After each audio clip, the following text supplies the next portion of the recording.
We go. Pursuant to Section 84-1412 of the Nebraska statutes, the public is hereby informed that a current copy of the Nebraska Open Meetings Act is located in the board meeting room on the north wall.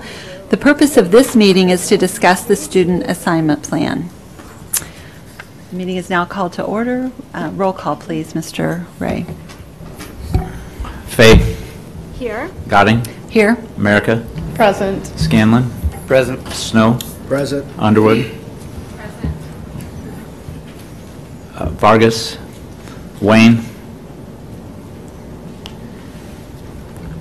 Williams. Present. 8 present. Okay. Public comment. Do we have any public comment forms, Mr. Ray? No, we do not. Okay. We're going to go ahead and move to item E1, E1A, information item, student assignment plan.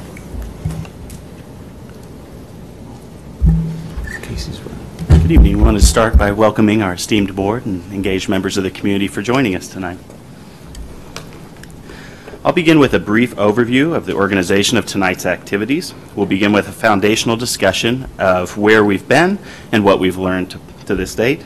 We'll then ask for your feedback, board members, largely around some recommendations that we've come to and frameworks that we've developed. And finally, we'll conclude with our next steps.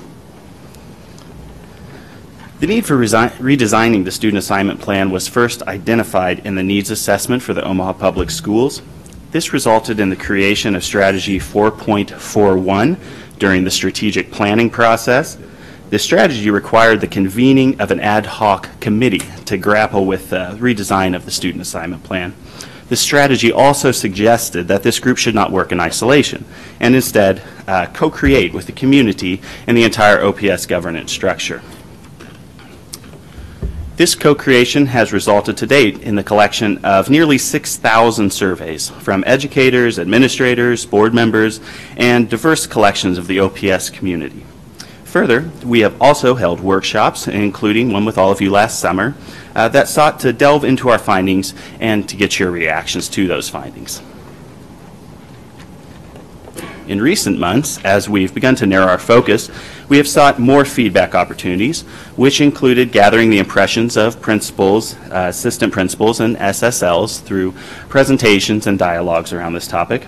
Additionally, a vetting group was convened to review all of our findings and frameworks to ensure that district staff could implement the various components that may make their way into the new student assignment plan and to ensure that no critical information had been missed. Further, we have also had the opportunity to hold 4 initial community meetings with local advocacy groups. These meetings have provided us with rich information on how the community views the plans and how we should approach the large community meetings still to come. Our findings to date, what we've learned. The plan is truly complicated. It's hard for some staff to explain and hard for the community to comprehend. Transportation and walk zones are very important to the community. Choice is valued by many segments of the OPS community, and community members are primarily concerned about plan details and how it relates to their students or families they're close to. They are less concerned about having philosophical discussions around student assignments, school choice, and what district level choice plans look like. They're very interested, also I should say, in closing, there's very little likelihood that there will be one plan that will make everyone happy. So I just want to reiterate that point. The culmination of our efforts to date have resulted in the co-creation, with all of your help and input, of a mission and vision statements for the student assignment plan and school choice. The mission statement for the student assignment plan is as follows. The Omaha Public Schools strives to provide all students with a rigorous education in equitable facilities, access to specialty programs, and choice options to other schools. The vision for the student assignment plan includes guaranteeing the home attendance area school for all students regardless of that school's capacity. The new student assignment plan should be simple and easy to explain to all parties. Walk zones should be reduced at all levels. Transportation should support the vision of the student assignment plan while being as efficient as absolutely possible. Visions for school choice include points such as students will have options, including specialty and magnet schools. Choice should be based on the academic interests of students, and that is how their choice should be encouraged. Students should have options to ensure that they can receive their education among the diverse student body of the Omaha Public Schools. Clear and robust information regarding school choice should be communicated with all families in a variety of formats to meet their needs. I'll now hand it over to Matt, who will discuss how you can help us with our efforts today. So what do we have in store tonight for the audience and for you, the board members? First, we're going to take what we've learned and share with you the recommendations about the student assignment plan. We have 2 at elementary and 2 at middle school, and at the end, a discussion about high school. You'll be presented with those several recommendations, and those are what we need your input on tonight. There's no question mark slide for questions. We hope you ask questions throughout the process and throughout any moment during this slide. We'll include those recommendations for board action again in May. And again, I want to say we'd like input on each of these recommendations and proposed framework as they are presented tonight. So what we've learned, oh sorry, I've already messed up my slides. You have a little yellow sticky note somewhere around your desk that I'd like you to take that sticky note and put it on slide 9 here. Because when we leave tonight, we want these 4 things addressed. So we want to know your input on each of the frameworks. We want to know what you can support, what you cannot support, and we really need to know your input for what we bring next to the community. So again, after this, the next step on a large scale is taking this information to the community for input. And Mr. Corner, closer to the end, has a slide that covers those dates and locations for those input sessions. And with that, I turn it over about recommendation 1. All right. One thing that we found repeatedly as we talked to different groups about the student assignment plan is that many people don't understand the student assignment plan as it currently exists. And so we know that regardless of how much we're able to simplify the student assignment plan, we're going to have to do a better job explaining it to parents moving forward. Now, parents do not necessarily need to understand every minute detail of the student assignment plan, but there's some basic information that needs to be easy for them to access. Specifically, parents need to clearly understand which schools are available to their children with and without transportation. And in addition, they need to have easy access to informative school data that will help them make a decision about which school is best for their child. Understanding that parents need to have access to this information, we're recommending that the district develop a website for managing and organizing school choice. And essentially what this website would do is it would allow parents and students to simply type in their home address, and it would return a list of schools available to the student both with and without transportation. Now, along with that list of schools, it would provide links to important information about each of the schools listed. This information would include things like NISA performance data, class size data, specialty program information, and any other information that might be important to parents as they decide which school their child will attend. Now, there are websites like this currently in existence in some other large urban school districts. For instance, Minneapolis Public Schools and Boston Public Schools both have websites that allow families to simply enter their address to see which schools they're eligible to attend, and Shane's going to show you a few of those.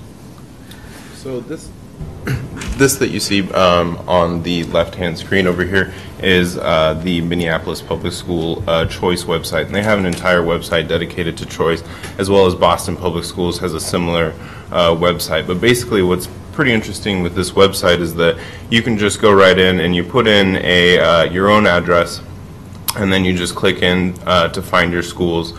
And basically what it'll say is, this is your home school, this would be your community school here, this Pillsbury there for this particular example. Also, each one of these little bus indicators means that you would be eligible for a ride to that school. And then also, as you scroll down, you can see these are the other schools that you would have access to, but as you notice, there's not a little bus there, so you wouldn't necessarily get a ride.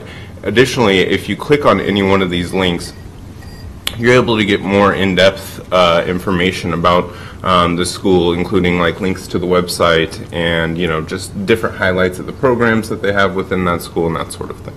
And a lot of these, Boston has a pretty similar. They ask a few more additional questions just some clarifying questions about, do you have a sibling at that school, or are you an ESL student, and that sort of thing. I would also, I'd also just note, I tried to go in and figure out via a map the student assignment plan for Minneapolis Public Schools, and I could not do it. It's got a number of zones set up. There's schools kind of all over the city. Students have access to different schools, and there doesn't really seem to be a rhyme or reason for it. But what made it extremely easy as someone, potentially going in as a parent, was that you simply put in an address and you get a list of schools with information. You didn't have to maybe understand why that was your list of schools. You didn't have to understand that it was for integration or for, efficiency purposes or whatever. It was simply a list of schools that were provided with transportation. So I think it's a really good option in potentially, making the process easier for families. I would also add that as we have parents that call in to schools and ask staff about which schools are options for their children. And so having a website like this would allow staff to ask the person, what's your address? They'd be able to type in the address and then very quickly tell them which schools they're able to attend.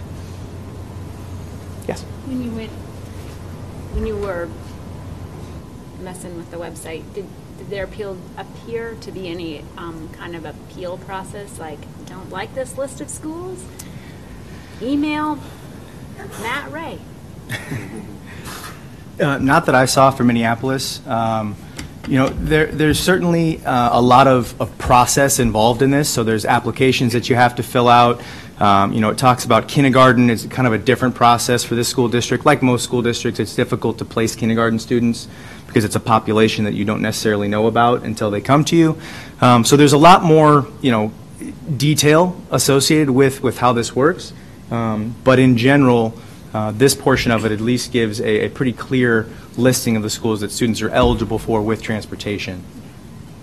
And actually from this screen, so this is just, they kind of have a three-step process where you research and then you request and then it gets approved. So they have processes behind this website that isn't quite apparent from the user perspective, but you could also make that request and then I'm sure they would give you more information about what other options you might have. And I think on this website, I can't remember, was this the website where they actually tell you how far the distance is from your address to the school, or was that Boston? Yeah. And I thought the other interesting thing about Boston was that if you had a special language need, you could enter that, and they clearly must concentrate specific languages or dialects in specific schools, probably to get greater efficiency with resources. Yes. So I thought that was a very interesting thing about Boston as well. Now, Boston's student assignment plan is one that we looked at as we were going through this process. I do want to say it was MIT helped design it, so it's pretty complex. And when you look at kind of how they place students, it's pretty impressive. But again, they had the help of MIT. Not to say we couldn't produce something great as well. So I think this is the look that you were talking about, Ms. Godding, where it'll say, okay, this is how you're going to be from, in this example, Elliott Innovation School. So you're 0.52 miles, and you see there's a little walking guy. So you might be too close to that school to receive a ride. Whereas, if you want to go to Harvard Kent in this example, you would receive a ride. I would be interested to know the process that's, like you said, kind of behind there that you can't see, just because I think Boston was one of the first districts that was sued to in the last 10 years because they their student assignment plan was based on race. You're nodding your head, is that right? I think that's right? And so they would be one of the first student assignment plans that had to be based on something other than. So I think I'm not asking you to do that, but if we just think it would be interesting to know kind of how they decide what and where, because obviously they did it with that legal perspective in mind, that they had to satisfy some sort of requirements on that. Yeah, Boston's is fairly complicated, although it works on kind of a cluster structure, or how they, they have a group of schools that students can go to, and they kind of guarantee one of those schools, but they make sure that there are schools with specific test scores. So there's high test score schools in your group, and there's lower test score schools. I don't think that they guarantee any specific school, but you can make a choice of, for instance, 3 schools, and you will get one of them. And so it's, again, it was designed by MIT, so they use a lot of algorithms to determine how they would place the students. We haven't looked at attempting to do something as complicated for ours. But I know I did speak with Minneapolis Public Schools, the woman who, I can't remember her name unfortunately, but she was kind of in the process of student placement, kind of an Annie McFarland of that district. And what they do it a little bit differently than we do. They take all of their applications that they've received, and they end up doing their school placement and their staffing after they know the applications that they have. We kind of do it a little bit differently, but they're always looking at how many students from different areas are wanting to go to schools as opposed to kind of being more reactionary. So I think there's a lot of area of improvement and places we could look for, for advice in other school districts. Okay, if there aren't any more questions or comments about recommendation number 1, then we'll move on to recommendation number 2.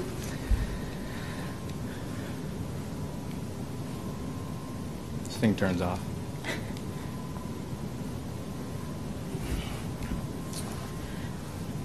Recommendation number 2 is essentially going to be to remove the home attendance area only plan from the list of possible student assignment plan frameworks. And you'll recall a home attendance area only plan is where students are assigned to their home attendance area school, and they have very limited choices to other schools. So there might be choices to a few magnets, but that would be about it as far as choice goes. And there are really several reasons why we're recommending that we remove a home attendance area only plan from consideration. First, a move to a home attendance only plan would dramatically alter facility utilization in the district. And what I mean by that is that the number of buildings that are considerably over capacity and the number of buildings that are considerably under capacity would both increase under a home attendance area only plan. So potentially that's not the most efficient way to utilize our facilities as they currently exist. And you'll see here, Shane's put up some data there. You'll see that currently we have 12 schools that are above 120% utilization. We have 12 schools that are 80% or that are below 80% utilization. Were we to switch to a home attendance only framework, we would have 16 schools that were above 120% utilization and 17 schools that were below 80% utilization. And is that just elementary? Oh, no. Right. So I just want to make that clear. That's the elementary, not middle and high. Right. This greatly influences a lot of schools in my sub-district just because you have Catlin and you have Crestridge that are both, if you only did a home attendance area, they would be the ones that are underutilized due to the fact that you've got a large number of Catholic schools in the area, and you also have Millard bordering and also District 66. So, if we were to do that, the schools in the elementary schools specifically would be underutilized, and they were created as magnets or got the tag as magnets in order to meet that capacity that they need to be. Now there's a large number of busing and everything, but I think that both those schools, Crestridge being a dual language and Catlin being the musical performing arts magnet, I think those both create a unique curriculum that allows students to get, from different parts of the district that allows those schools to meet their capacity. But I think that's a big part for the schools in my sub-district. Okay. The second reason that we're suggesting that we remove the home attendance area only plan from the list of possible student assignment plan frameworks is that within all of the community groups that we talked to during this process, there's been a sizable group of individuals that feel that a home attendance area only plan would be too restrictive, that it doesn't offer enough choices to families. Third, a home attendance area only plan would not provide access to special services like ESL, special education, and the NICE program for all students. And so essentially access to these services would have to be accommodated outside of the student assignment plan. Now what I mean by that is, let's imagine an ESL student who has a home attendance area school that does not provide ESL services. Under a home attendance area only plan, they might not have an option to attend a school that provides those services, and so we would have to come up with some way to get that student to a school where those services are provided. The fourth reason for removing the home attendance area only plan from the list of possible frameworks is that it's really a major change from the plan that we have currently. Currently, the district offers many choices to parents, and so a change to a plan with extremely limited choices, like the home attendance area only plan, would likely be difficult for some parents to accept.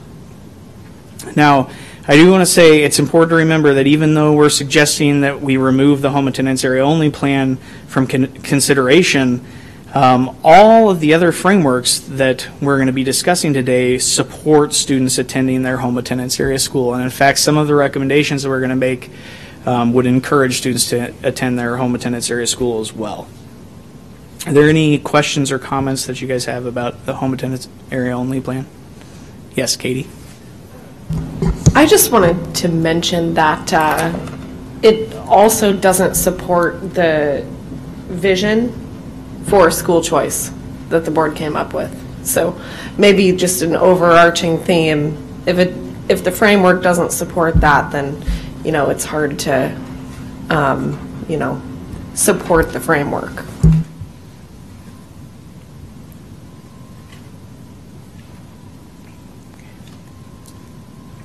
Any other comments or questions?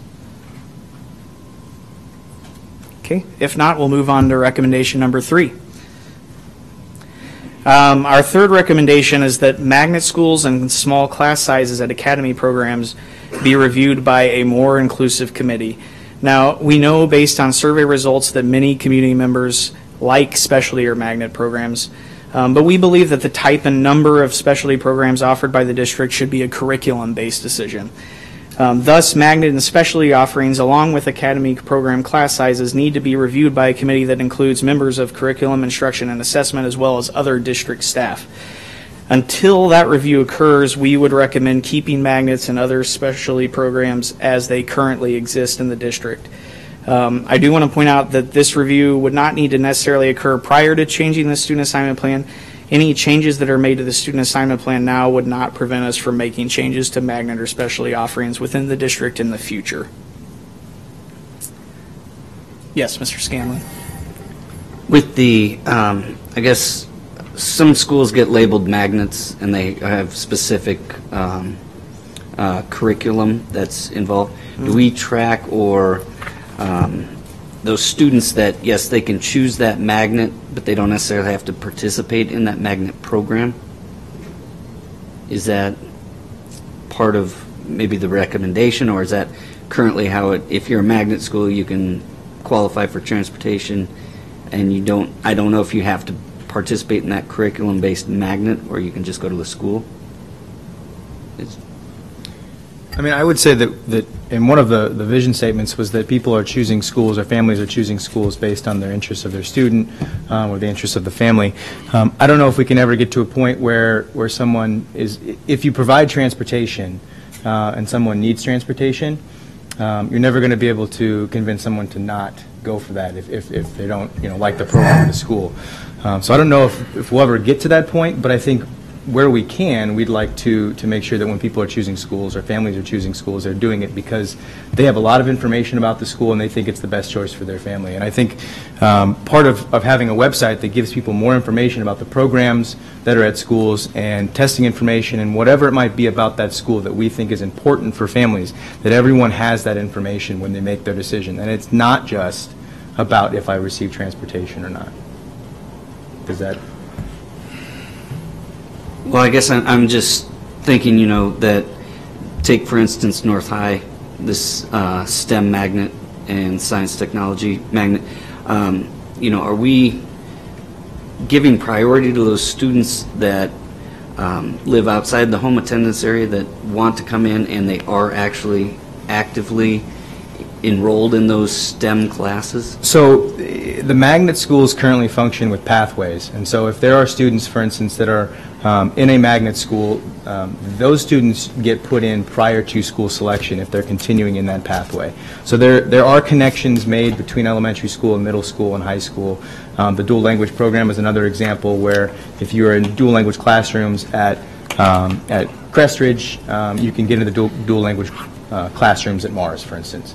So those students are placed before school selection. So and perhaps it's just strengthening those pathways, and you know, that's part of I think a review of the overall magnet program for the district, and the specialty program can bring us something that strengthens those pathways, so that we make sure that the students that are interested in them are getting those first choices. But as far as you know, filling out, I guess it would be like an application, if you will. If you've never been involved in engineering or anything prior to going to North, we don't have any recommendations that would be willing to prioritize students with something like that at this point.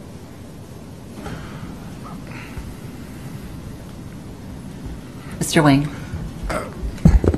Mr. Scanlon raises a point that I know Marion's probably tired of me raising, but because I've been raising this before this new board got involved, because we had these big conversations about student assignment plan for hours in committees, never really got anywhere. So I appreciate the committee getting somewhere.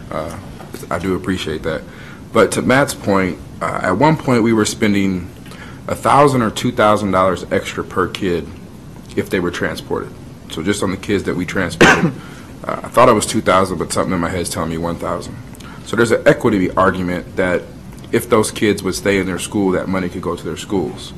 And I'd always bring up about kids who attend high school in the magnet program, are they really in their magnet program? And I think that's critical as we move forward with accepting kids in the schools, because if they're going for IE sports, there's an additional dollar being spent on that kid that really is not involved in the actual magnet. But it's more than just $1,000 per kid, because our financing formula gives them an additional weight for all the kids in their school who are, if it's a magnet school or if it's an academy. So the more kids they get, not only do they get more money, but they get an additional weighted formula because they're a magnet school, and the theory is that all those kids are enrolled in the magnet. So they're like triple dipping when it comes to funding per student. And I think that's the issue that I'm struggling with, no matter what plan we adopt, is how do we make sure the home school or the school that's not a magnet is still going to be equitable as far as resources. If we're spending $1,000 or $2,000 per kid to be transported to a school, and then we're also giving them more money based on a weighted formula, and they're not enrolled at the high school, whether it's North, Central, wherever, not enrolled in that program, then I don't know if that's the best use of our resources as we look at the financial outlook and what we're trying to do as far as raising rigor and student achievement.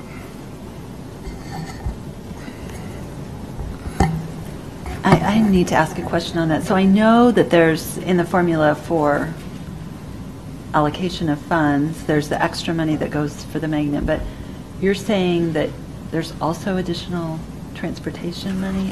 Well, I just want to make sure I understand that. It's a complicated, okay, so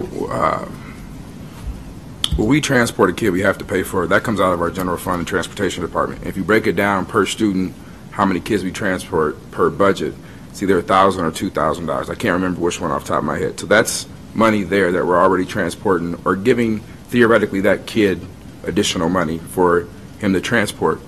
But the financial strain or the benefit is that there's an extra formula, weighted formula for magnet programs, academies, and so when they grow, they get more money based off of that weighted formula.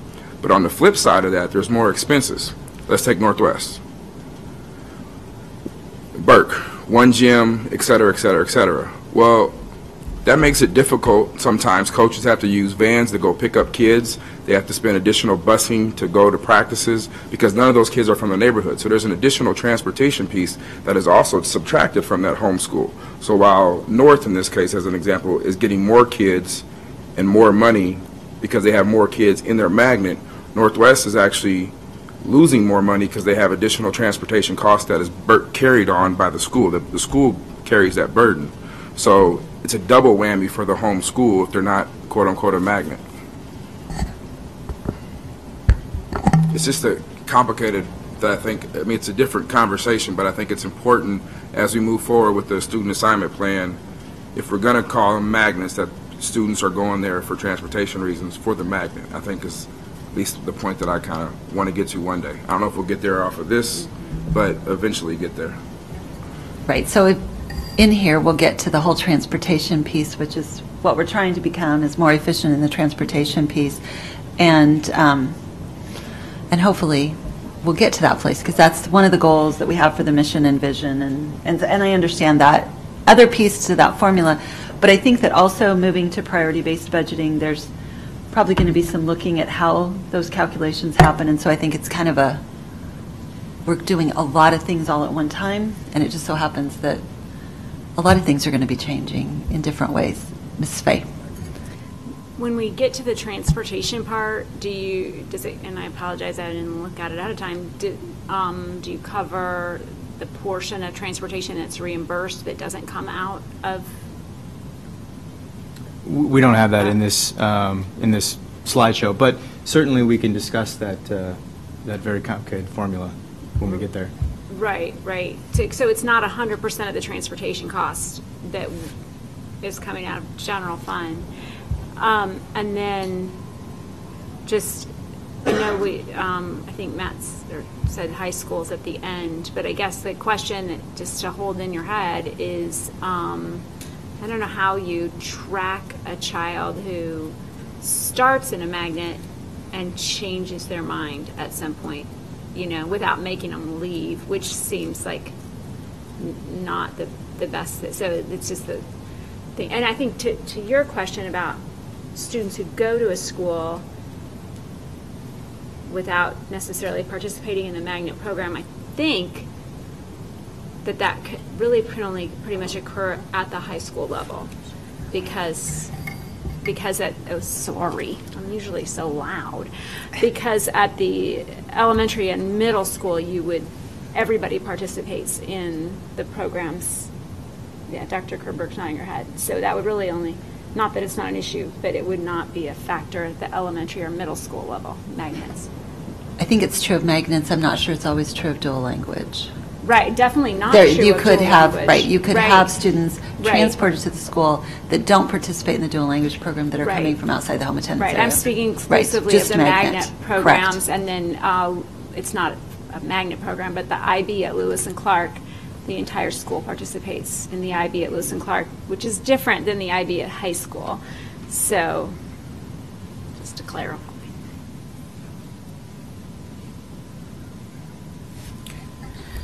All right, we'll go ahead and move on to recommendation number 4. The fourth recommendation that we're making is that we would reduce and align the school walk zones at all educational levels. Now, when I talk about aligning the walk zones, what I mean is that they should be the same for students attending their home attendance area school or a choice school. And you'll notice that this is not the case under the current student assignment plan. So if you look at elementary school, we have a walk zone of 1.5 miles for home attendance area students and 1 mile for students making choice. And so essentially what this means is that a student who's attending his or her home attendance area school qualifies for transportation only if they live further than 1.5 miles from their school. However, if the student's choosing a school other than his home attendance area school, then he or she only needs to live further than 1 mile from the school to qualify for transportation. And so one result of this is that in some ways the current plan is encouraging students to make choice in order to qualify for transportation. And by aligning the walk zones for both home attendance area schools and choice schools, we hope to remove this incentive for making choice and also provide a plan that is easier for people to understand. In addition to that alignment of walk zones, we're also recommending that the walk zones be reduced at all educational levels. District survey data, as well as discussions with multiple community groups, indicate that many people believe that the current walk distances are too far due to safety concerns. Based on that input from the community, we're recommending that the current walk zones be reduced from 1.5 miles to 1 mile at elementary, from 2.0 miles to 1.5 miles at middle school, and from 3.0 miles at magnet high schools only to 2.5 miles at all district high schools. Are there any questions or comments about reducing and aligning the walk zones? Mr. Snow. Thank you. I know we talked, I brought this up. Was there, I know it's probably a cost. Did you guys ever find the cost, what it is for elementary to actually take a mile off of everything? So it's 0.5 for elementary, a mile for middle, and 2 for high? Because, I don't know, it just seems like that's still a long distance for high school. So, we looked at going even farther, but the fact of the matter is the lower you go with that walk zone, the less likely we're going to be able to cut the cost of transportation total. The only way to offset some of these costs that we'll get to in a moment is to reduce choice and transportation for choice. So if you're going to decrease the walk zone, this is 0.5 miles at elementary school, 0.5 miles at middle school, and potentially at some high schools it's providing transportation where none has ever existed to home attendance area students. Now, it may not be far enough, it may not be as far as we want to go, but this we thought was a good place to start the discussion, understanding that if we can reduce choice transportation enough, we can potentially get our costs to a level that we're okay with. Now, we didn't look specifically at how much that would cost. It's actually pretty difficult to get to a number, a dollar amount in a projection like this. You have to essentially route the entire school district, and that you could only do under the assumption that students are moving as they currently move. If you change a student assignment plan, people are going to change how they make choice. If you reduce your walk zone, you're going to have people that are going to stay home now as opposed to make choice to a different school. So you're going to put more kids on the transportation rolls to home attendance area school. But isn't it true that most families that choose to send their kid to another school is so they can get transportation? So it's one of the top 3 reasons why people are making choice. So wouldn't it be best if we actually, and this is just throwing it out there, wouldn't it be best if we cut down the distance to actually get them to go to that school, so they're not opting, because they're not opting because that's a better school. Most of them are opting because my child gets transportation. And I know it's district varies across the board, but it's a top one, wouldn't you think?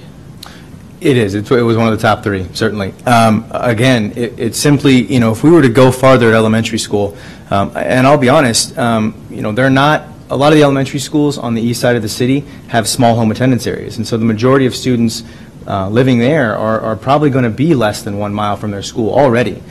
So even going down to 1 mile for those small home attendance area schools is not going to provide that much extra transportation for those students. Now, again, we can knock it down further, but if you're going to remain standard across the district in terms of everybody's at 1 mile at elementary school, then you're incurring a lot of cost as you continue to reduce that. Now, we've floated ideas like having different mileages for different areas of the city or different attendance areas, or potentially trying to have a certain percentage of an attendance area be eligible for home attendance area transportation. So if we said we wanted to transport 25% of every kid in each attendance area, we could draw a walk zone that accompanied that, but it'd be extremely difficult to describe to a person why they got transportation and why they didn't. You'd simply have to say, well, it's because you're on the other side of the line. You couldn't give a mileage reasoning. But I think there are other options besides these. This is just kind of where we thought was a really good place to start the conversation in terms of reducing them, but not dramatically, understanding the cost that is associated with it. Ms. Merico.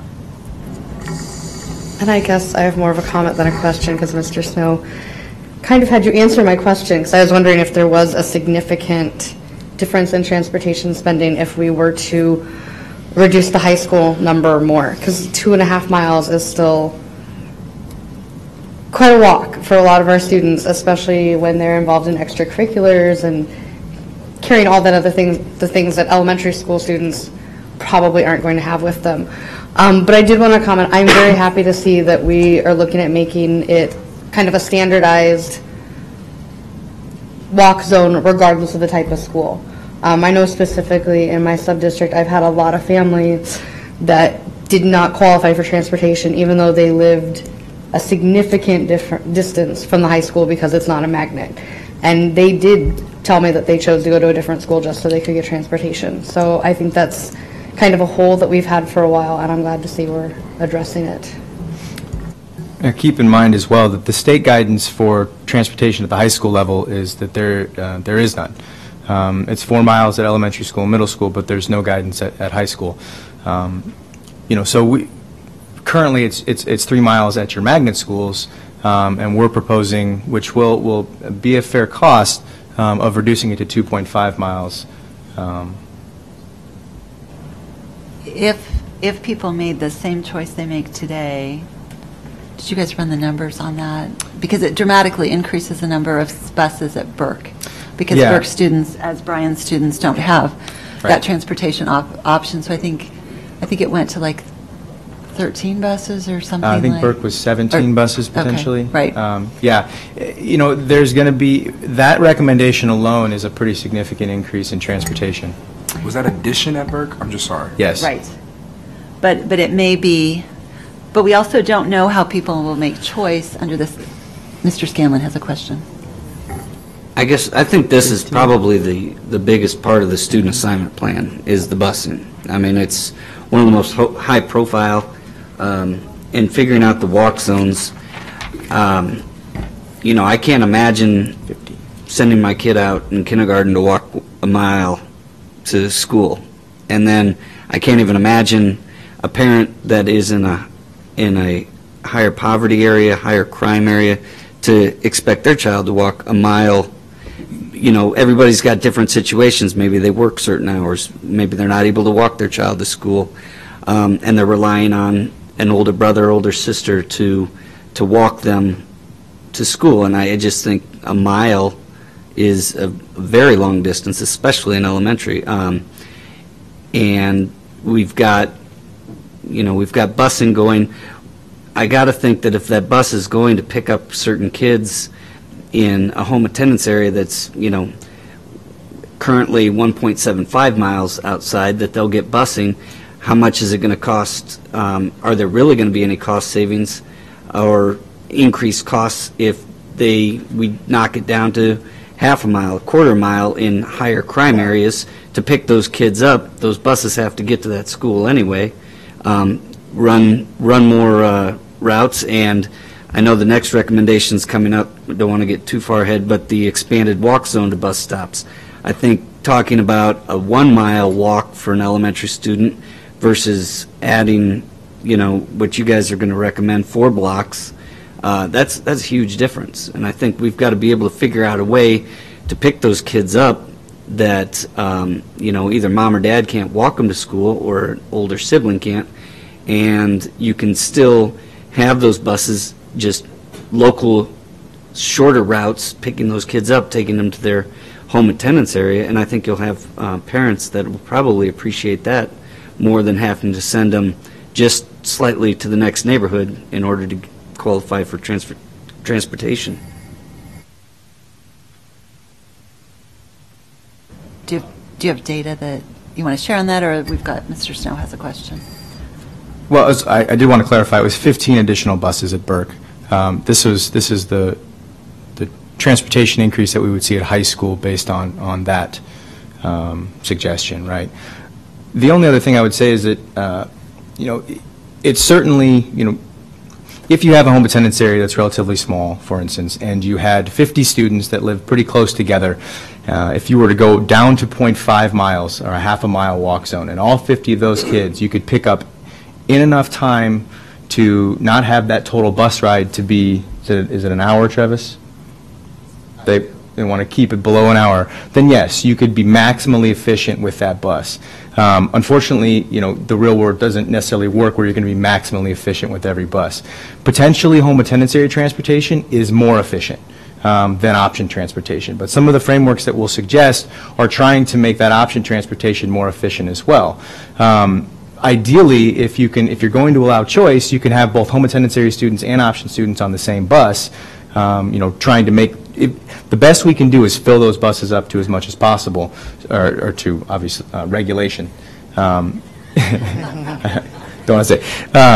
And to reduce the cost of transporting that student. Every additional student you get onto a bus, lowers that cost. And to your other point of 4 blocks, that's an actual suggestion of a walk to the bus stop as opposed to the walk to the school. So that is meant as an efficiency measure as well, and we can talk about it when we get to it. But again, if the more students you can get onto fewer buses, the lower your cost. Well, and I know I've asked the question, why not use vans for more of the kids that are opting further away from their home attendance area? And I just don't buy the answer I'm getting that it's safety. If those vans are so unsafe, why is any child being transported in those? I just don't buy it. I think that you could be more efficient cost-wise if you had those 3 kids that were going to travel, now currently on a large full-size yellow bus, that they could be put in a van safely. They've got seat belts and everything. And I just don't buy that we have to put 3 kids or 4 kids on a bus. I think that's the current transportation source not wanting to buy additional assets to transport those kids. So I don't necessarily buy the vans being unsafe. So I think that is part of the cost, and I also think, and I agree that the walk zone I was talking to was the bus stop, expanding that. I agree with that as we'll get to it, but it's still, some of these distances is still a long ways to ask kids to walk in higher crime areas, even in areas where there's maybe not sidewalks provided in the neighborhood, which now they're walking in the street. So that's something that I think we need to look at, and I don't think it needs to be standardized across the district. We have a very diverse district, and I think that we should look into that. And a parent that says, well, my kid lives 3/4 of a mile away, well, yes, but this is the crime rate, this is the the conditions, sidewalks, all that, versus, yeah, my child lives a 1/2 mile away, well, this is the crime rate, and I think you can reason that. Mr. Scanlon, we have somebody in the audience that we all like to blame for everything, and that's Travis. So Travis is here. Sit next to me, bro. Questions? Under oath. Okay, you know what, just really quickly before Travis starts, just so that you can cover everything all at once, I think, you're good? Ms. Fay, do you have a transportation question? That's actually my question, is the same one that Mr. Scanlon has, because I know that you all we had talked as a full board about different walk zones in different neighborhoods, and so I kind of am interested in how that argument fleshed out, and I think maybe that's what you're going to address, Travis. But the other thing, maybe not. Okay, and he's looking like, no, that is not what I was going to address. But so I have that same question. Now, I did want to, regarding the vans, I bet Travis is going to address the vans, but I think that the buses also has to do with paired routes.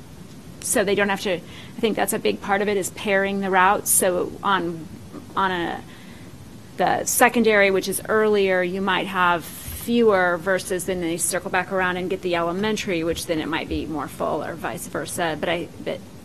So I have those 2 questions. Is it, let's just confirm why sometimes we have so few children on a bus, and vans versus paired routes versus all of the above, and what was your discussion around having different walk zones in different neighborhoods, and why you came up with this recommendation? So That is true. So Travis, if you can share with us, because I think I was completely shocked at the number when it's a paired bus versus a bus coming out of the bus barn just for one route, for instance, a secondary. And part of the discussion that we had was, I think, just going back to simplifying and being able to communicate the same thing across the district. But I think as we get further into the slides and we start to see some of the options that we have that will reduce transportation, but will hopefully still give people plenty of choice, we're going to see that transportation piece be pulled back. So instead of having 13 different buses run out of an elementary neighborhood, you might see a fewer number with more students on it. So I think that's where we're trying to get to. But I think it was consistency across the district. But go ahead and explain all these bus questions. Okay. In terms of the van versus bus issue, Mr. Scanlon, going back to 1999, my predecessor got out of the van business, but they had nothing to do in this discussion in terms of regular ed buses. The vans are only used at that time were for special ed buses. So in the scheme of things, in this conversation, we're talking more about regular education. There's never been, since I've been with the district, any vans used for our regular education students, and a big reason would be pairing. If you, a lot of times people get upset when they see the smaller number of students on a bus, but if you look at the secondary piece going to, say, Northwest, that bus may have 30, 40 students on it, and it may be paired to Skinner, and it may only be 5 or 6 students on it. But what we're paying, that 4-hour rate, we're doing fine with that because the savings is tremendous in terms of if you couldn't pair it and have to pay that. I believe right now we pay $235 and some odd cent for a 2-hour rate. For every time we compare it, there's only $40-some that you add. If we were to go with vans, we would not be able to pair. And when we looked at the cost for vans, it's not actually that cheap when you think about it because you can only get so many students. The laws have changed now. You can't use a 15-passenger van like we could a few years ago, even with special ed. They changed it from 15 to 12, and then the 12-passenger van could not have a 15-passenger chassis. So right now you can only get a van with, I think it's a 10-passenger van plus the driver. And when you start talking about a 10-passenger van plus the driver and where our students are coming from, it's not that efficient. Right now we're able to absorb most of our students on the big buses that are paired. When we couldn't, just so you know, we did use the vans. If some of you remember, we were using Prince of the Road. And they drove the vans, and we were using them. But as time went on, we were able to optimize and be able to absorb the routes and be more efficient. And so now as the routers do their routing, they're able to pick those students up that live further out in the learning community and put those on the bigger buses and pair the routes. So we do better doing it that way than going with the vans. When we got out of that, at one time it was best to use the vans, and that's when we were using Prince of the Road, but now we're optimizing, we're a little more efficient with our routing, we don't have to use it. We were paying a lot for those vans to only have so many students on it. And we don't have too many routes where it's not paired. We asked you to check into that, and I think right, it's very I believe, few. Is it all the routes? How many do we know? Except for maybe. At the beginning of the school year, they were all paired, and the ones that were not paired are the ones that had learning community kids coming in from like throughout Southwest. We can hit like 7 or 8 of them up at the time. Okay, so I remember that almost all of our buses were paired routes. Yeah, at the beginning of the year, they all were paired, and now we're down to 7. And that extra cost in total was way less than, like you said, the 235 to the 40. Right. So that was an interesting discussion. My question is unique situations. How is the student assignment plan going to address unique situations? And I'm speaking particularly of Northwest High School, where it is literally all west is surrounded by an interstate.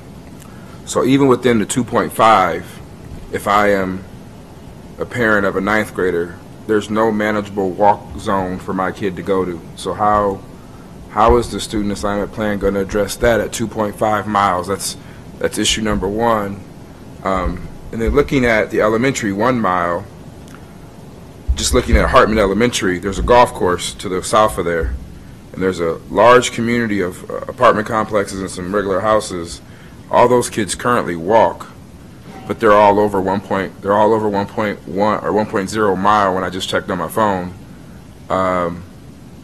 because you can't go through the golf course. So all those kids will be picked up, and I gotta imagine it's going to cost more. I just, in my head, I can't get my head around how it doesn't cost more to transport more elementary students.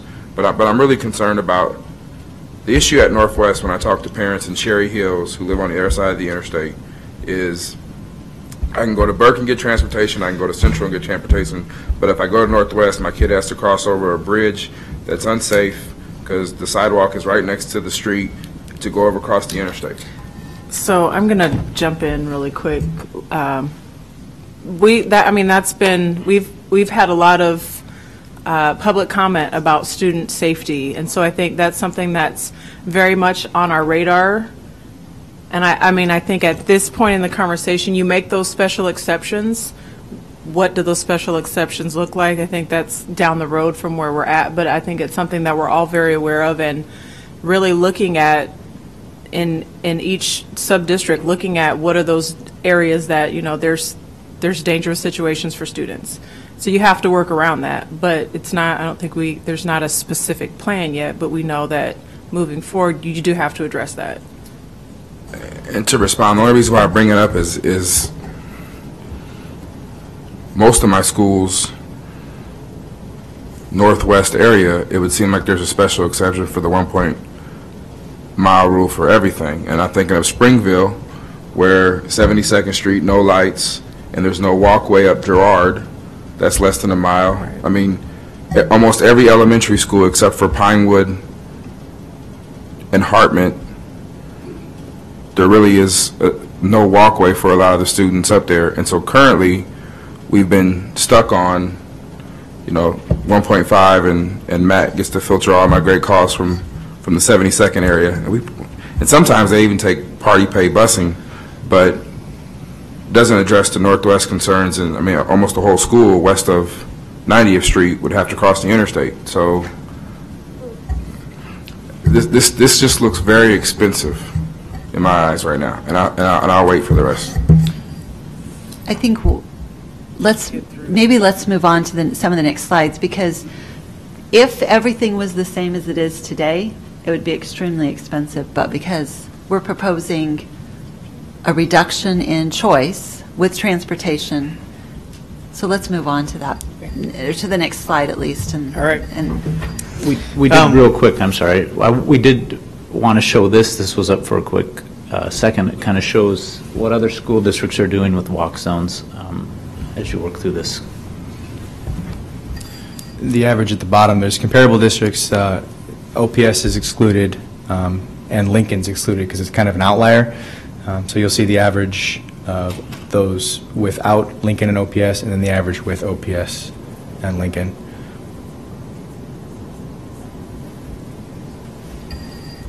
And certainly some of these other cities have, more vibrant public transportation systems. There's a lot of characteristics at play when you look at this, and to everybody's point, there are unique problems in specific neighborhoods in terms of getting to school or crossing streets, and we should certainly be thinking about that. Question for just back when I went to school, the Metro did a lot of our busing. Do we still have those routes and agreement with the Metro busing? We don't. We've looked at doing something like that. We talked about doing a pilot program a few years ago as we look to reduce transportation costs. There are a lot of hurdles to that as well. It's something that I think would be a very interesting project to do. I think it would make our public transportation system a little more robust if you have that additional ridership, although you end up with a lot of other issues associated with the number of students being on the bus, or discipline, or kids losing their bus passes. I mean, they might have to walk a lot farther. So there's a lot of issues to work through for that.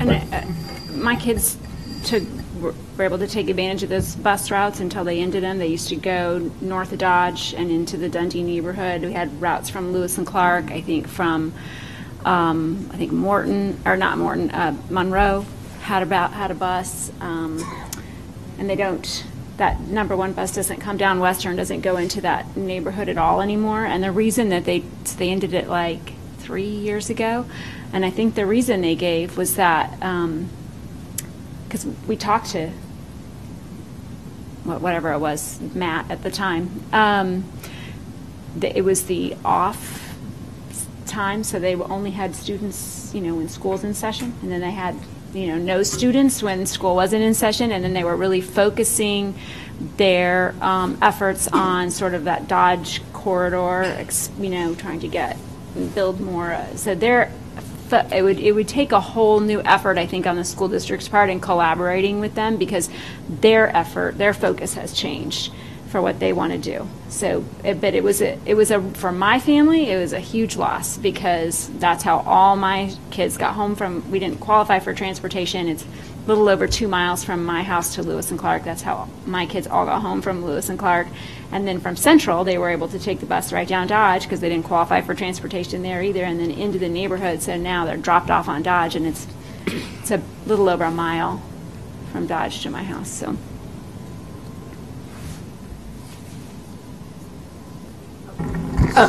Yeah, I think that the question on the Metro bus system is really good, and I continue to hold out hope that system is just going to increase in efficiency and usability. And at that time, and I think it's important for us to continue to have conversations with them, and not give up on that. And not only Metro, but the City of Omaha and the other jurisdictions around the City of Omaha where our district overlaps. Justin brought up a lot of infrastructure issues with kids getting to school, and that's not a school problem. That is a city problem. And I understand that they have limited funding as well, but I really think, big picture, it behooves us to continue to have conversations with all of those jurisdictions, because it's just going to make everything more efficient for the school district in the long run.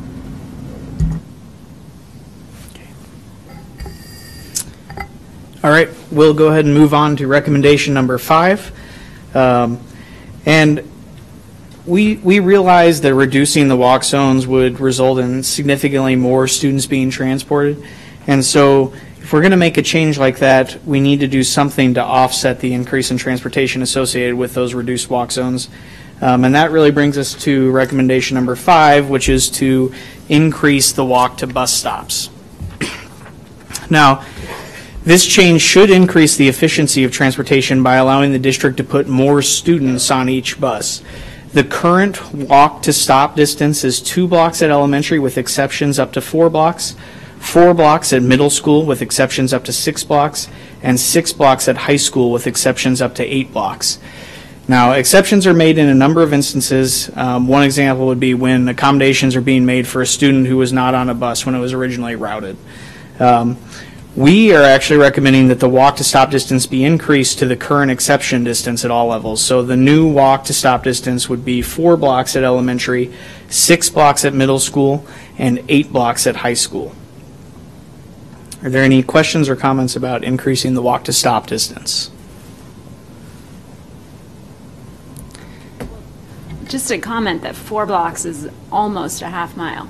So if you were going to reduce on the previous slide, if you were going to reduce the walk zone at elementary to a half mile, you'd have to reduce the, four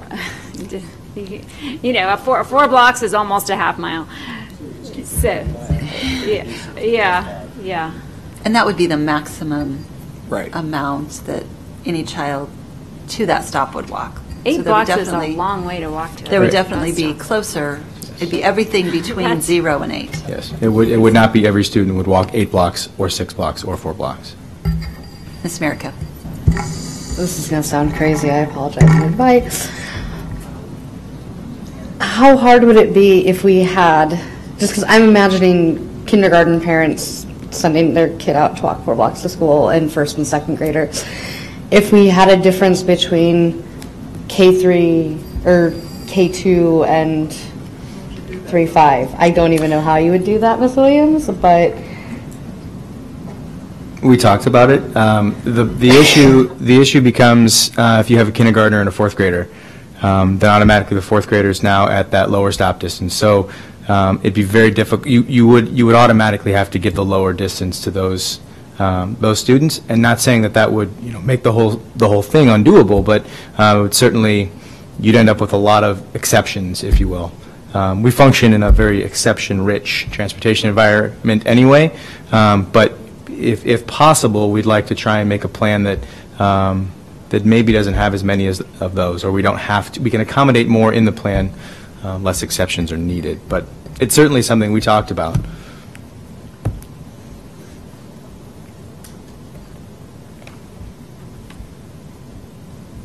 Any other questions on that recommendation?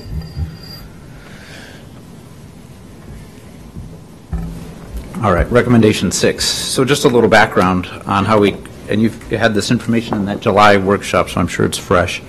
How we currently do school selection, which we just completed, is we prioritize school selection based on several criteria. First, home attendance area, in which we've mentioned this before. Home attendance area always gets in. Regardless of capacity, home attendance always gets in. There's no recommendation to change that in any plan. Second is siblings. Siblings currently enrolled in that school.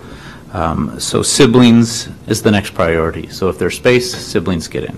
Under the current plan, the next level of priority are those students that integrate based on those self-reported criteria that they put on the school selection form if they qualify for free and reduced lunch or full pay.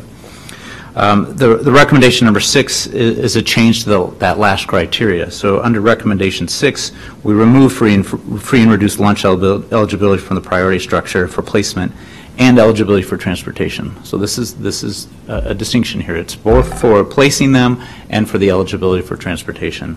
It allows all students equal access to all schools. So essentially, if you have a certain amount of seats, you truly lottery after home attendance area and siblings. Everybody has an equal chance for those seats.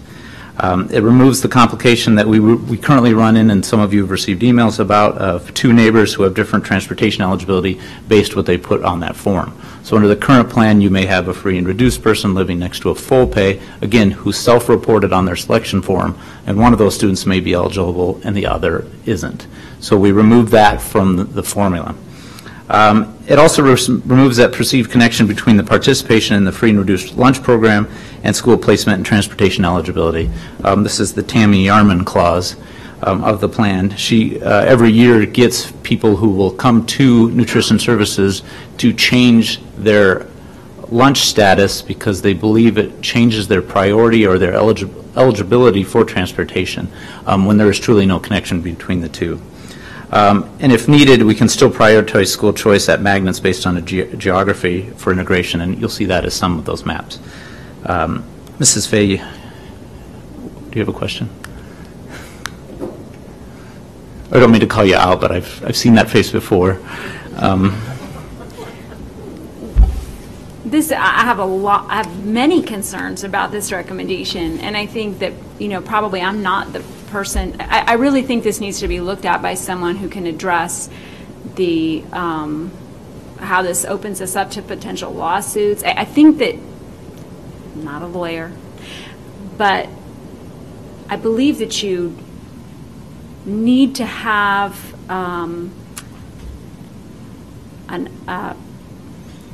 option, a pathway, the ability for there to be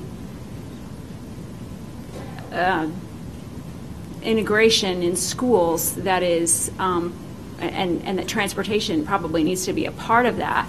And I think what this could potentially do is, by not factoring in that free and reduced lunch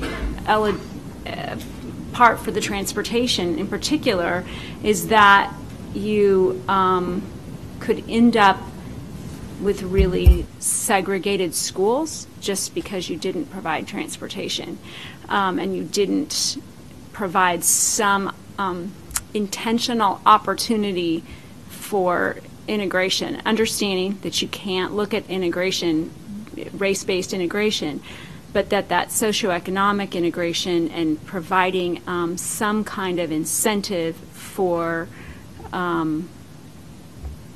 voluntary desegregation is pretty much standard requirement by school districts across the country. So I don't really expect anybody on here. I mean, I really think it's something that's a legal question, and I understand the conflict with the two neighbors. I had that on my block with. I mean, we've had. I understand some of the the pieces that make it kind of convoluted and complicated.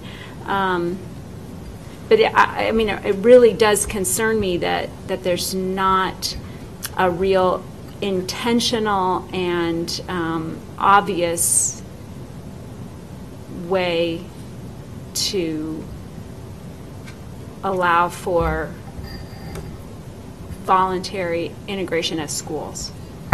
There will be. Our frameworks that we will go over here after we get through these recommendations will address exactly those concerns. So that brings me to another question, because I feel like we're sort of, now Mr. Ray encouraged us to ask questions throughout the thing, but what we've been doing is taking each recommendation and saying tweak this and tweak that without having the whole picture. And so then I feel like I'm spinning my wheels and wasting everybody's time. No. So, And I don't think you're wasting everybody's time, and the committee and certainly research has heard the very concern that you just expressed from me as well. The whole piece about ensuring diversity, and I'm thinking more at the high school level. And I think that diversity and integration was one of the top things that came back on survey results, and I know it's what I certainly appreciate about this district. So I think it's true. I think at the elementary and the middle level we have that kind of figured out, but I don't think we have this piece figured out at the high school level, and that's been my concern. And so I guess we can move on to that. Or does anybody have any questions on that? I think it's a great question, by the way. Not that you're spinning your wheels. I was just going to add specifically, gosh, I keep pulling that too closely. I was just going to add that specifically the student assignment plan subcommittee didn't necessarily like the free and reduced lunch part of it because it's based on a 67% cutoff, and our district is at 76% free and reduced lunch. So it was creating situations at schools where kids would get priority based on a free and reduced lunch eligibility or free and reduced lunch percentage that didn't really mean anything. So our question was, is there a better way to promote diversity in our schools? And we think that the frameworks we came up with are possibly better than the free and reduced lunch. So, I mean, we'll have to see that, but you have to look at it outside of our district and look at nationally.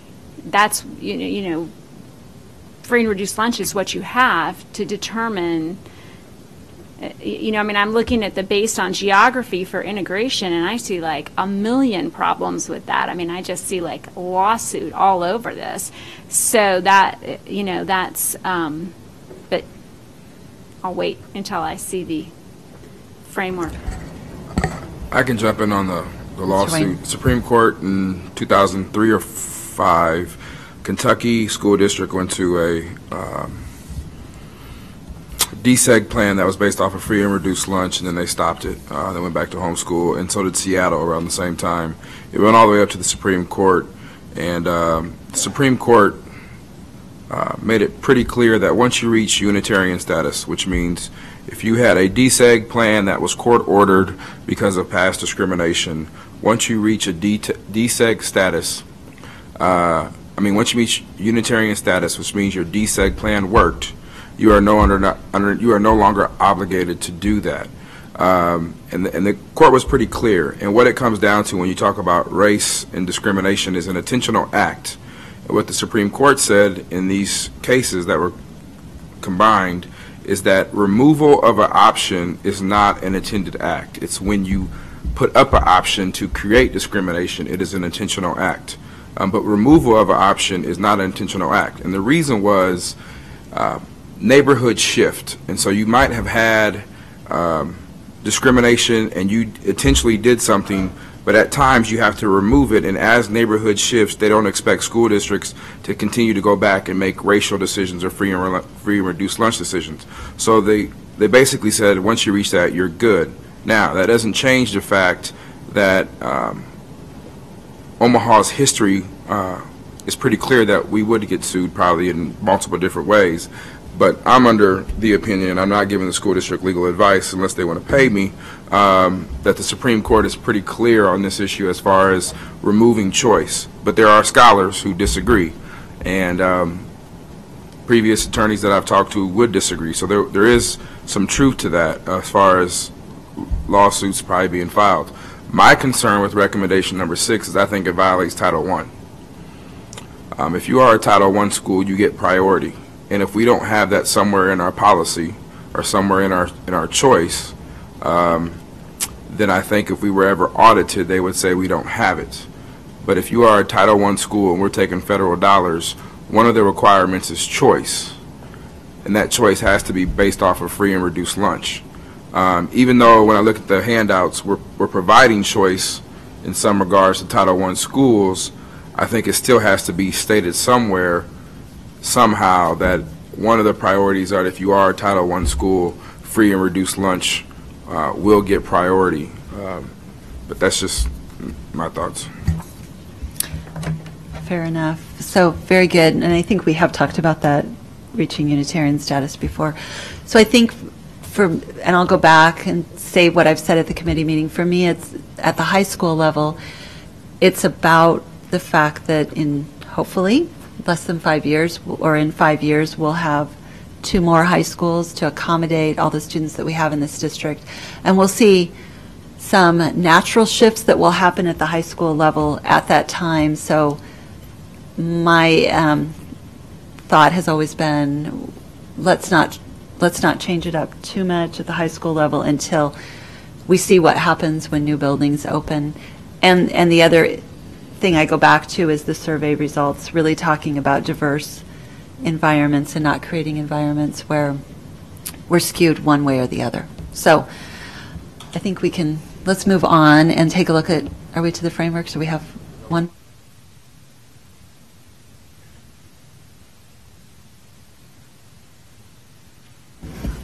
So we've covered this in other recommendations, but basically it's all the plans, all the frameworks that we have continues to allow students to apply to attend all schools in the Omaha Public Schools.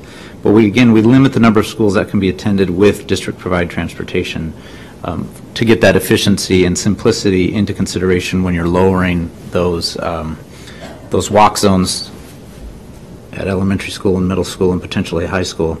So all these plans look at elementary school as possibly having 8 to 10 choices with transportation. Again, you could pick from all schools, similar to what we saw on that drop down from Minneapolis.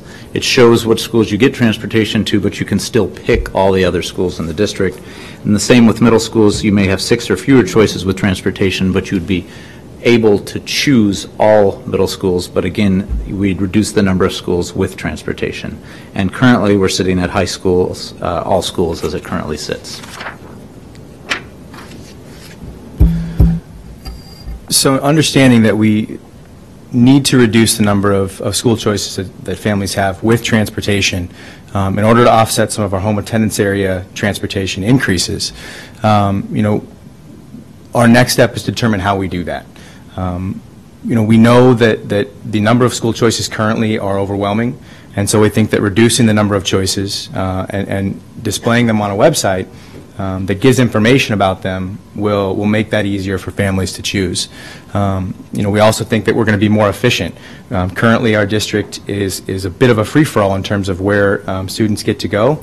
If you can group some of your schools together geographically, then you can make transportation more efficient. So we're going to go through some frameworks, and we'll try and discuss how these impact these other concerns we have with these recommendations.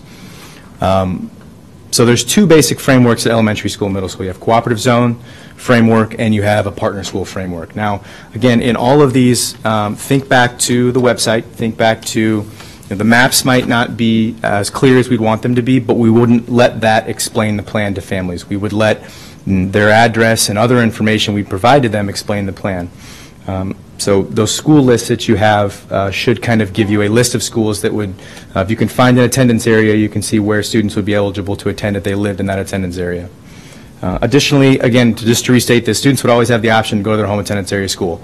Under no circumstances are we attempting to take that away. And finally, capacity always comes up when you start talking about this. There's no student assignment plan we can create that will create capacity in buildings, potentially. We're going to have capacity issues with our student population and with our facilities as they currently exist in different parts of the city. So as we move forward, we do have to recognize those issues, but understand that we can't potentially solve them with the student assignment plan.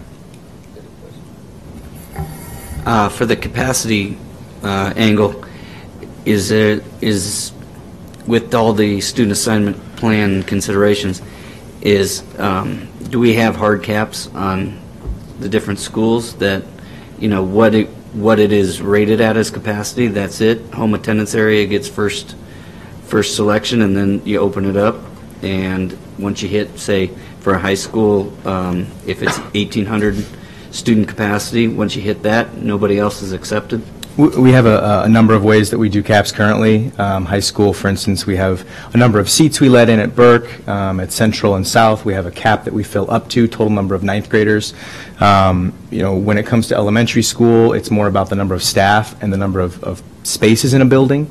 I think that one of the things that we need to examine as we move forward in a new student assignment plan is the way that we do that. I think we can do a lot to equalize our population to some extent by looking at the caps we have at our buildings. So it's something to look at, certainly. So cooperative zone framework, you may all be familiar with to some extent. It's a very similar framework to what this district had beginning in 1998, 1999.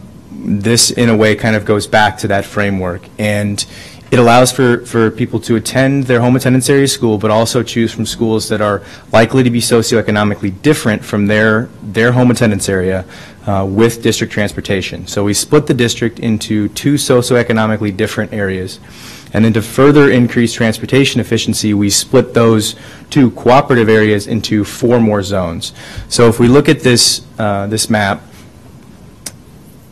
the cooperation is between the similarly colored zones. So the dark red and the lighter red or the pink would be cooperating areas. If you live in the dark red, you would be able to attend schools in the light red with transportation and vice versa. The similar scenarios for the green, the orange, and the blue. Now, you'll notice it, you can kind of barely see it, but the school groupings, the eastern zones and the western zones, are split by the socioeconomic break of elementary attendance area free and reduced lunch percentage. So if the elementary attendance area or elementary lunch percentage is currently like 75%, attendance areas that are 75% or above are on the eastern zones, and those that are less than 75% are in the western zones. So in general, it's about 8 school choices for each student.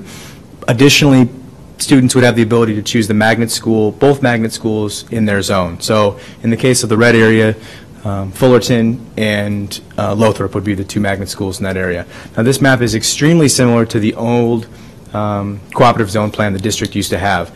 We created I don't even know how many combinations of zones. You know, there's a 3-zone, a 6-zone, an 8-zone. But when we began to look at the magnet schools and where they're currently located and thinking about not trying to change all of this at one time and looking at our old maps, this really made a lot of sense. It was drawn pretty well when it was initially done. We just had to make adjustments for the shift in poverty that the district's seen over the last 15 years. So are there any questions about how this plan would function? I mean, in general, what it does is prioritize the moves with transportation that Mrs. Fay is concerned with in terms of, and it doesn't necessarily prioritize under our recommendation a student with free and reduced lunch from the red area to the pink area, but it incentivizes that choice because transportation is provided.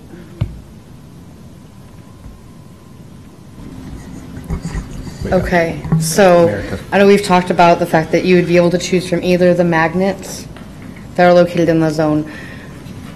Do we, and I'm sorry I did not look this up earlier on my own, do we have dual language programs in each of the colored areas? So like red, green, orange, and blue? No. Because that would be my one area of concern, I guess one of them, would be that we would need to find a way that any child that wanted to participate in dual language could have access to that based on availability, obviously, but despite which zone they live in. Right.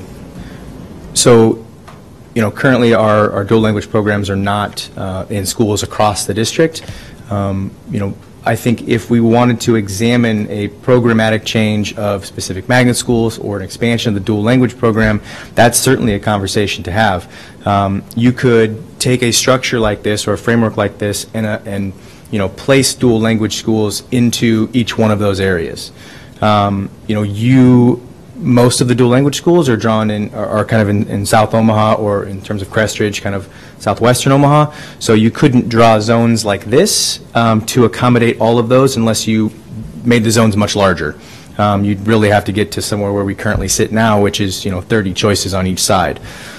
So, I mean, we could address it in you know, different ways, but I would suggest that programmatically we look at what programs we think are most important and that we want at our schools, and we find places to put those where everyone has access.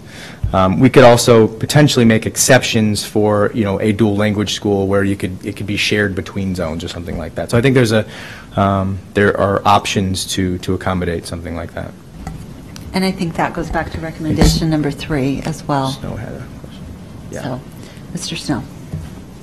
Thank you. Mine goes back to just with Ms. Merrick's point about dual language. And I know you were talking about making exceptions, but if this is the zone that we have and I live in the red zone, there should be a dual language there that I don't have to travel all the way to South Omaha to go to a dual language program. If we're going to, and this is just my opinion, if we're going to do this in these colored grids, there has to be a dual language program in each zone. There has to be, you know, a magnet program that these kids can go to. So each zone is leveled the same, so you don't have a zone that doesn't have as much as this other zone. So, I mean, that's an equity issue. So, I mean, it's a great idea, but if we're going to do this, we need to be intent about fixing the equity issues in certain zones, because, I mean, some areas have different school more choices than the others. Whether it comes to programs. So you have to be able to give that choice in that area. And that's just one of my things on there. So just want to make that point. Mr. Way. I echo Snow, and it's not just, and Miss America, it's not just dual language though, but if we have a magnet pathway that's math, then you got to have it in every zone.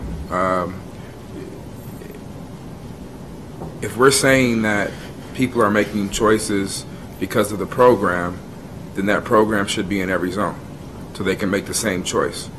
But then that creates a middle school problem too, because we don't have, every middle school doesn't have the same magnet.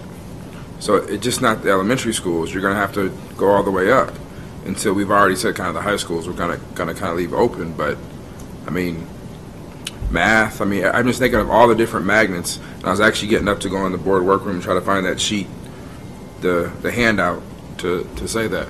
So my question is, if I go to Florence and I apply to go to Bell Ryan, okay, it's not in my zone.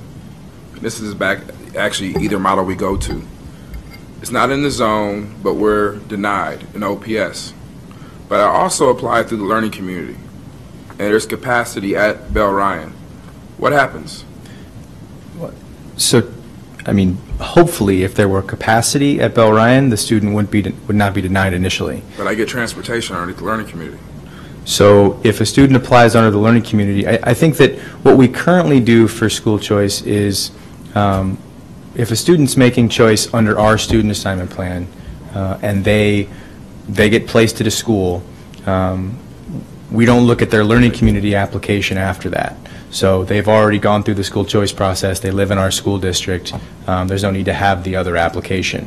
Now, we potentially could value those applications for students that are within the school district, but we traditionally don't if they've been placed in our school choice process. So what happens if I just don't? I just go through learning community because I know that I'm going to be denied through OPS as far as transportation. And the reason the only reason why I bring this up is that part of the discussion we moved to this complicated you can go everywhere was because the learning community law said you can go everywhere.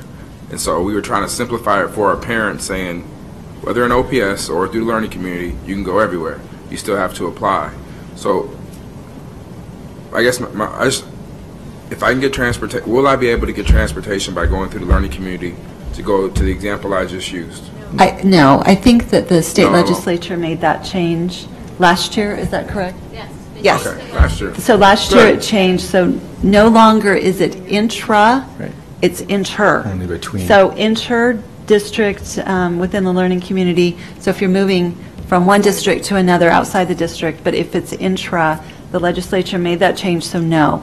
We would not provide transportation, but if there was capacity, you would, and you fell in to being accepted, you could go there. You would just have to provide your own transportation. Yeah, if you forgot to fill out your application for OPS process and the learning community was due on March 15th and you filled that out and you had no other previous choices that you got approved for, I think we'd honor that request, though we wouldn't provide transportation under the learning community plan. It'd be under the OPS plan.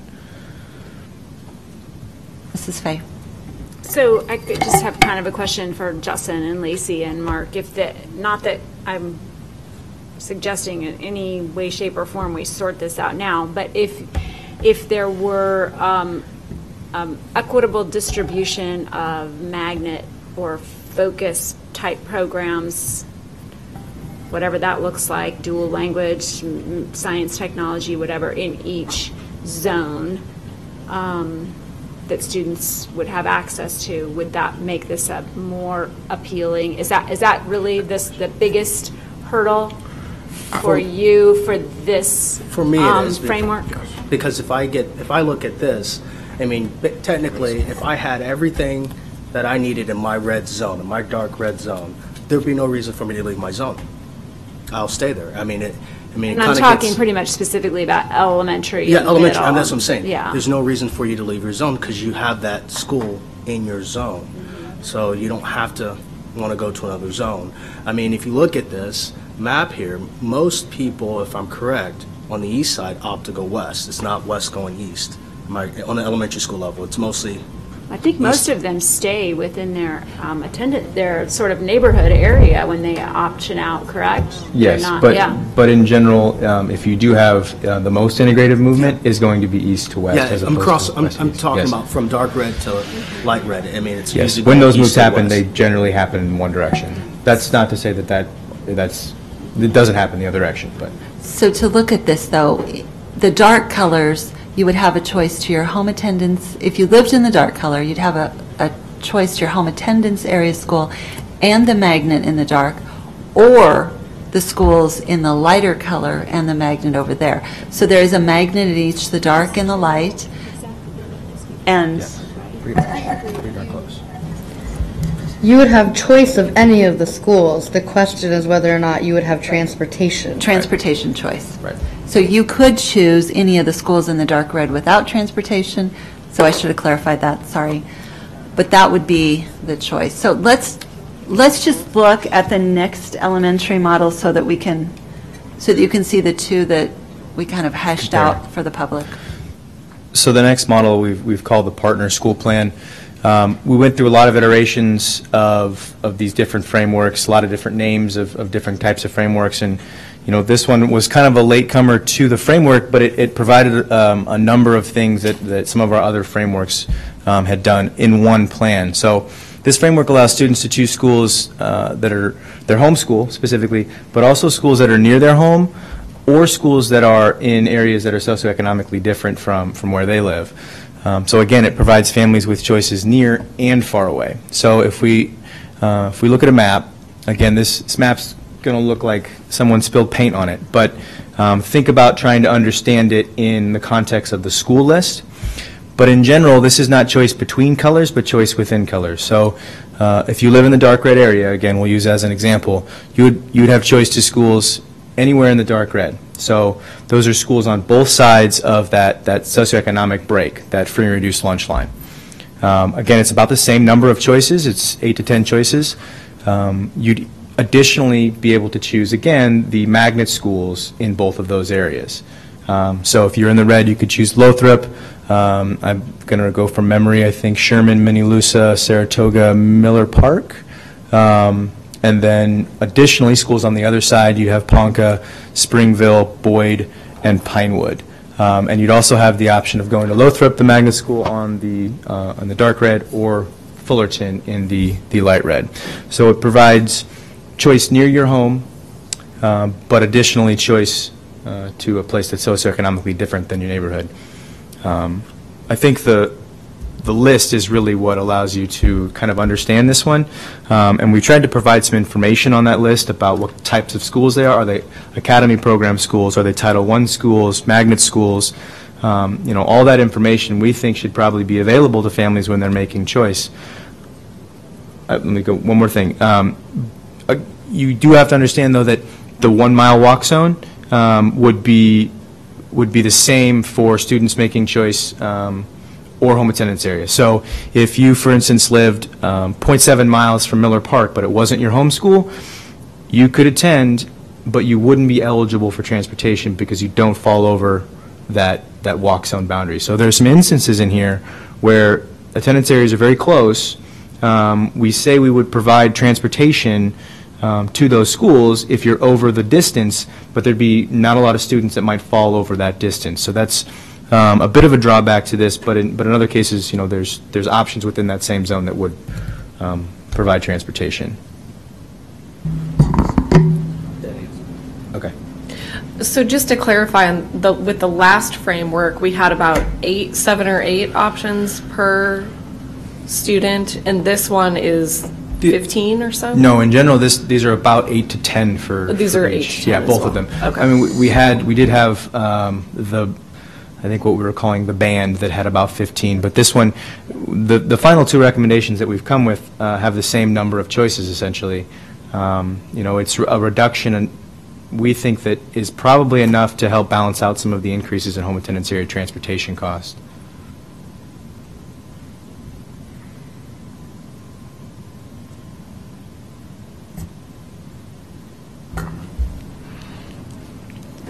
Sorry, I didn't see Justin. It's okay. Where I struggle is the magnets and the dual language, and I know there's some issues with dual language about hiring teachers and all the requirements that make dual language very successful as far as population-wise, but I'm still struggling with the issue of equity. If we're going to limit choice, we need to do it in an equitable manner. And 2 magnet schools that I don't necessarily think are the same magnet schools in each zone is putting resources in a inequitable way in those across our district.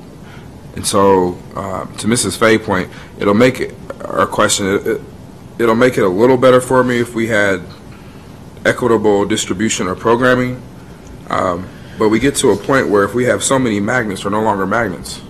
So for me, I was a fan of the cluster, and I know that didn't make it out of the committee, but it was just 4, so then you can have 1 magnet in each quadrant, so at most you would have 4 magnets.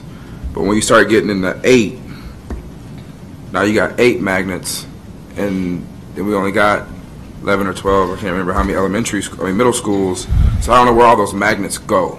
And now so that's where my issues are. But so we had much discussion on this. For me, academy is my big thing, and I know the rest of the committee has heard me say that a million times.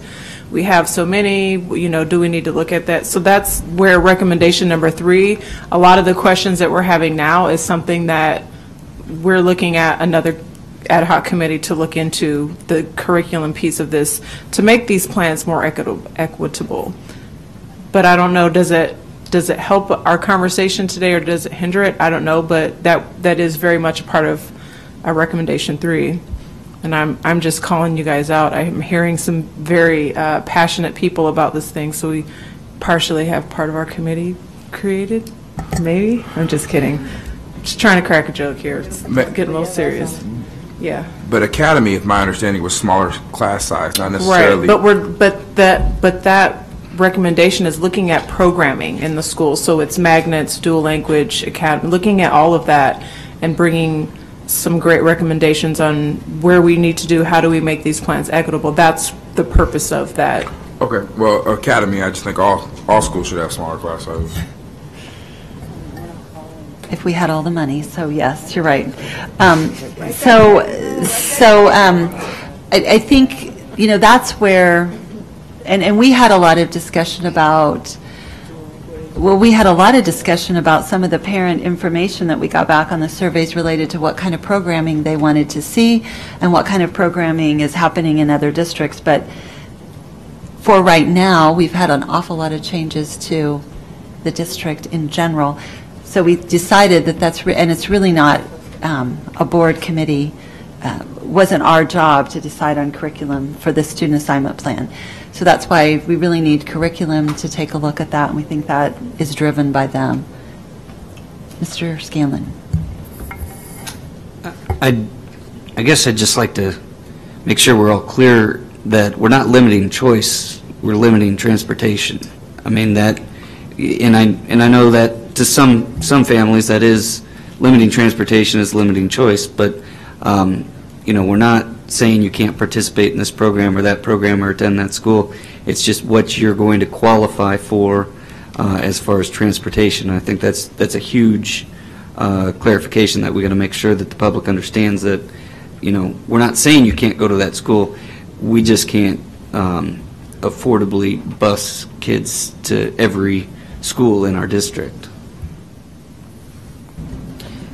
The other option, I know we talked about this a little bit at the middle school level, which we'll get to, but the other option is for some of these magnets to be not only, partner school magnets within their own color, but district-wide magnets.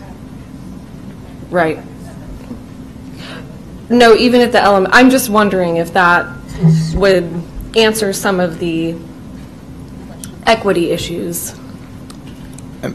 If you want my opinion, it would be great if we had a number of focus schools that didn't have attendance areas, that had a lot of seats open for students.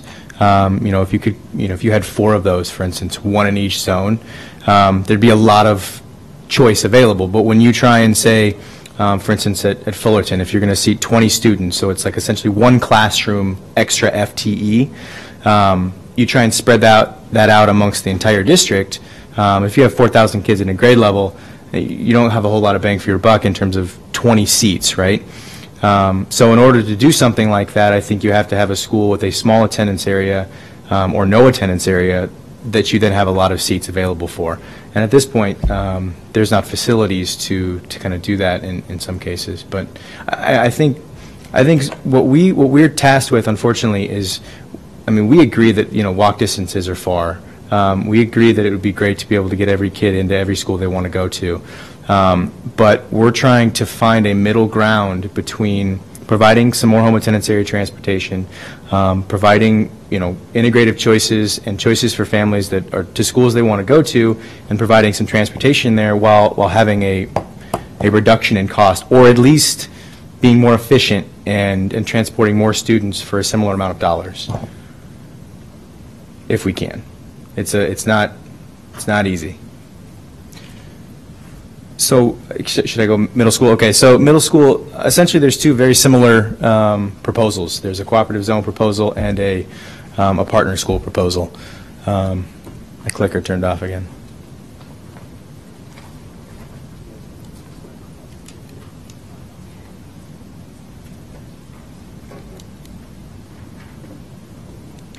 There it goes. So I won't go over this again. I mean, essentially it's the same thing. In a cooperative zone framework, you can attend your home school, or we provide transportation to schools that are likely to be in an area that's socioeconomically different. Now, it's a little more difficult at middle school to draw this line because the attendance areas are larger. They're more diverse by their very nature, and in fact, the middle school attendance areas in OPS, for the most part, are fairly diversely drawn in terms of socioeconomically and racially as well.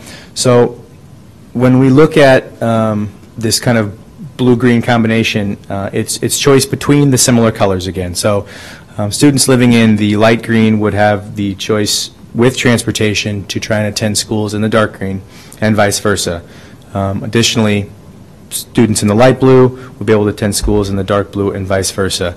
The one exception is Alice Buffett, so that would be in order to have a similar number of choices on the west side, that school would be shared between the light green and the dark, the light green and the light blue.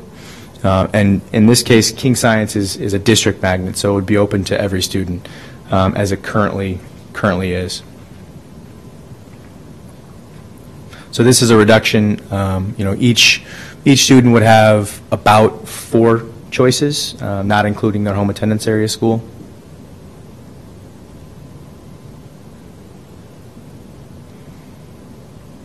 Okay. So then there's some. Just say 4 choices with transportation. Excuse me. Still yes. Open choice for distinction.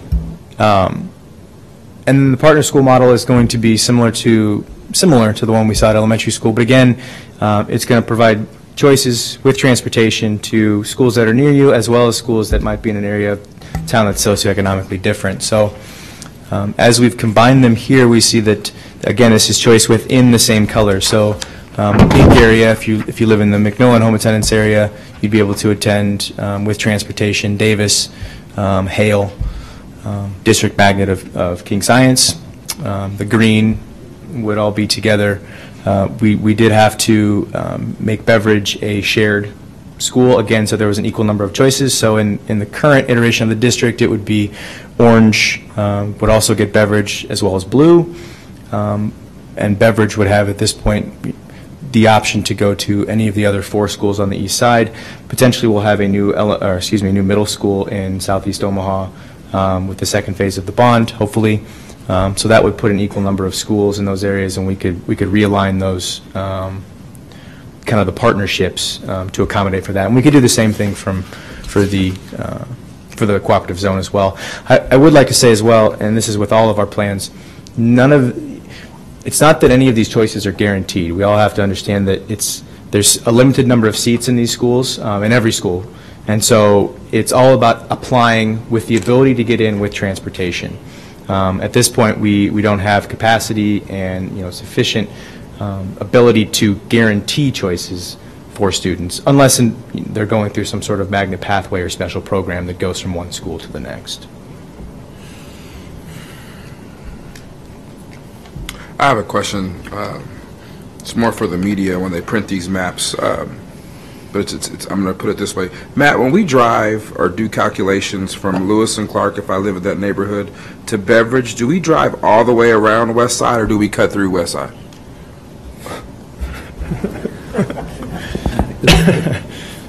It's kind of a loaded question. I'd ask Travis, but I think they go the shortest route. Is that shortest route? So we go through a different district Shortest to go back distance. to our district? So we'll go through West Side.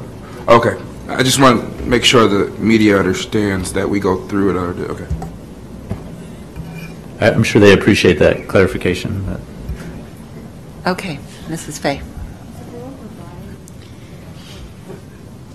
So, in looking at the elementary and the middle school plans, in general, I mean, my personal preference, I think, at the elementary is the cooperative zone framework. There's not a tremendous amount of difference at the middle school level.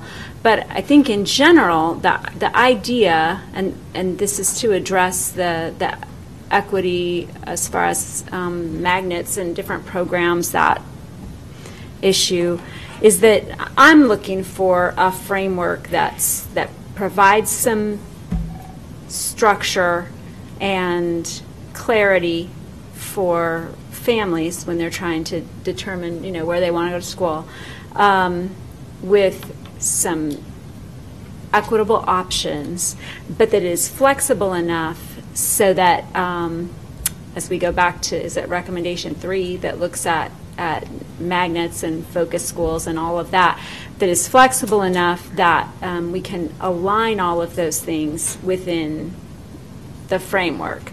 And it's more than just even those programs. It also goes to grade configuration and being flexible enough to look at those kind of options. It looks at 75 North and says maybe this looks completely different. How flexible are we within that? The one piece that I think, while I appreciate the fact that as long as there's capacity, you can apply to go to any school. It's just the transportation piece that does mean that you are limiting options for some people. And so I think that we need to really think hard about that before we would make a decision that could really severely limit options for some of our families who just wouldn't, if they didn't have transportation, couldn't go anywhere else. So that would be my one caution. But I think this is, I've always thought that these were good, reasonable proposals. Like I said, I particularly like the cooperative zone for elementary because I think it is a little more flexible and would allow for us to do some different things as they unfolded, wouldn't be quite so rigid. And the middle school, do you see them as terribly different? They seem, they you have different choices, but number of choices and things seem really similar, and types of schools and all of that. So, but again, that's what I'm looking for. I'm looking for something that will allow us to build in some real innovative programming and do that in a manner that's equitable. Well, I think Mrs. Fay, you had great points, and I think either plan, from my perspective of being on this committee, I think that's how we really thought about them, is that we need to pick a plan, but then we have the opportunity with either plan to address those concerns. So when you have the 75 North and all those things come along, I think part of it now is we know that that's happening, it's coming, and we have to be able to make exceptions for those. But I think the hardest part of our conversation is, okay, well, if we do this and this plan, well, wait a minute, we're getting ahead of ourselves. I think we were trying to do everything in each plan in the conversation instead of stepping back and saying, wait, let's figure out a general framework for these things, and then let's get this passed, or get to the point that this is where we're looking at it as a whole, and then we can come back in and look a little bit more detailed and have research tasked with this great fun work that they love to do. I couldn't do it. I love you guys for this. But to be able to take all of those things into consideration to make this a very fruitful plan and very equitable and very efficient across the district. I think one of the things as a committee, we clearly started with plans that looked entirely different than this. We've been working for nearly 12 months, right? I think.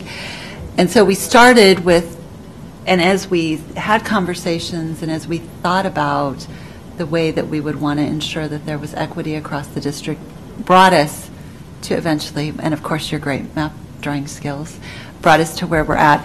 What we really want from the board as a whole at this point on the elementary and the middle is, are we okay taking these two options out to the public, or does the board feel as though there's one option they would just say, no, I can't support it at all, and so I don't want to take either one of those two options to the public? I think, is that where we're at, Mr. Ray? At this, on the elementary middle piece? Yes, absolutely. One of the things we have to leave with is knowing from you what you want us to take to those community meetings. I can't make a decision right now. Conceptually, they sound good, but I'm very concerned about the cost. There's been no numbers presented on projected increase in transportation. The idea of Burke having 17 buses from a public standpoint just scares me. A total of 50 buses going through Burke. I got to see the costs. And part of it is because I truly believe that people want high-quality schools closer to their home than they do far away. There are stats thrown around that 2 out of 10, 3 out of 10 adults in East Omaha have access to a car. So transportation for a student is critical in making that choice. But I just don't know where the costs are. And I'm not saying cost should drive everything, but in this case, when we're going to make a fundamental shift, I have to make sure that I understand the cost behind it. So we spent a lot of time talking about cost in the committee, and one of the things that we can't answer, because we've clearly reduced transportation choice at the elementary and the middle level, so we hope that it's more efficient and that it has cut down on cost. But what we don't know is we don't know what kind of choice will happen at the high school level. So by reducing the walk zone, providing transportation, so it doesn't mean that at Burke necessarily that you're going to end up with 15 more buses in addition to what's already there, because there may be choice now to a home attendance area school because there's transportation available that there wasn't before. And that's the piece that we've spent a lot of time talking about and struggling with, is that's what we don't know, and we can't really calculate that piece of it because we don't know where people will choose to go. Clearly at the elementary and the middle, with the frameworks that we've laid out, there will definitely be a reduction in cost to the district at some level. Here's what I think we'd like to do. If we can get a bit of a foundation built where we can say, let's look at walk distances of 1 mile at elementary school, 1.5 at middle school, and get some of these things laid out, and we can maybe say, let's look at one of these plans. If we think the cooperative zone plan makes the most sense, then we can try and put that framework together and attempt to have Travis, I don't want to put him on the spot, but run a model that essentially reroutes every student in the district and tells us how many buses we would look at. Now, it takes a lot of time, which is why we didn't initially want to have him run every possibility. It would be what do they call it? Building the plane while you're flying it. I'm not good with sayings, but you know what I'm getting at. It would be very difficult to try and do multiple models while we're currently routing students for the school year. So if we can get a couple of these things fleshed out, then we can try and get some more concrete costs, understanding that we'll always fall short because we don't know, as Scotting said, we don't know how kids are going to, or families are going to react to the changes in the plan. So people are going to make different choices because now transportation is prioritized, or now home attendance area transportation is provided. It's as close as we'll be able to get potentially, saying under these current conditions with these changes, this is how many students we would have to route and provide transportation to. Mr. Scanlon. In discussing the middle school framework, I think just from my sub-district, it's very difficult to try to figure out what would be the more acceptable model, because you do have renovations going on at say, Beveridge. I don't know how that will be, how that'll change some of the public perception, and people will send their kids there. But right now, I know a lot of families in the Beveridge home attendance areas send their kids to Buffett Magnet, and in the cooperative zone, those parents would still have that option. But in the partner framework, that option is not there. So I would, under the current facilities and the current kind of attendance trends, I would, for my sub-district, I would say that the middle school cooperative zone framework is probably going to be more palatable to parents. But after the renovation of Beveridge, I couldn't tell you, and I believe that's slated for 2017. So, you know, there's a lot of moving parts that it's hard to nail down the best options. And that's kind of, I think, what we were looking for is if we take 2 plans for elementary or 2 plans for the middle out to the public and let them give us the feedback. But what we really want to know is there any plan here in this elementary middle framework that we've said that, you know, people can't get behind, because then we don't want to take it out to the public and say, consider that. Miss Williams. Mr. Ray, would you kind of go over our general timeline where we are with this plan? Because I think that will help clarify, just for everyone, public included, this isn't a plan that's going to start next year. This is just, would you give us the timeline? So, assuming in the next 1 minute we can cover high schools, we will move forward with planning and implementation during the 15-16. This is the last slide, 32. 16-17 communication of plan, and then 17-18 implementation. So we would not be implementing any changes till 17-18.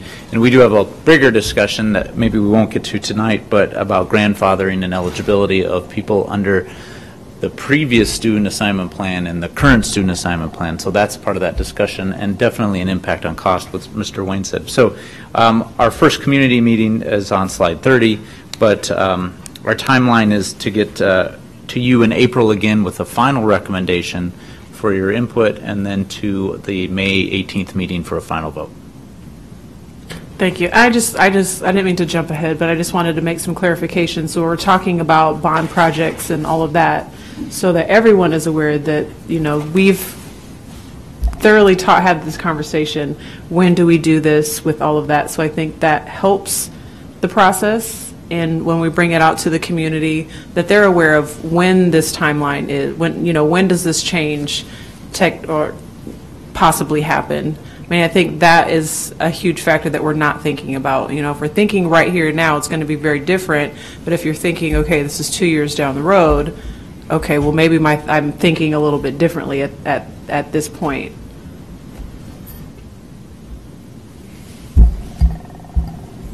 Mrs. Fay.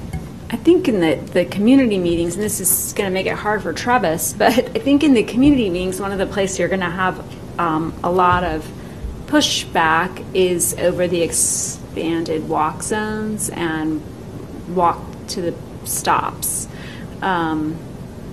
So I don't know what the answer is to that. I don't know if you pick one of the models and maybe pick one of the zones and run it for a couple of, I don't know, so that you can get cost figures. But, you know, if I think that that's where I can see, Justin mentioned the media, that's where I can see, you know, clearly how that could play out in a real negative way if if we don't have some sort of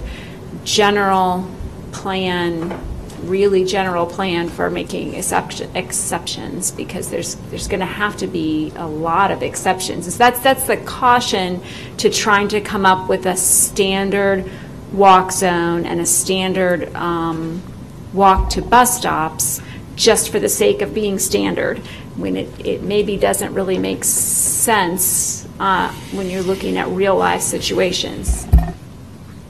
That's probably the only piece that I'm not comfortable taking out to the public, are those 2 things, because I think in real life situations it's just going to be you're going to make so many exceptions that you might as well not even have a standard plan.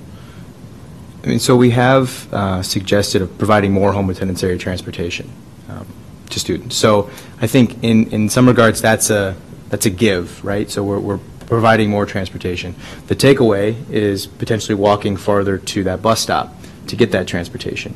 So there's a bit of a give and take there, and I can see where both of those would be problematic. And again, I think we all agree that, you know, walking, if you had to walk a mile, I wouldn't, you know, if I had a 5-year-old, it'd be very difficult to let them walk a mile to school.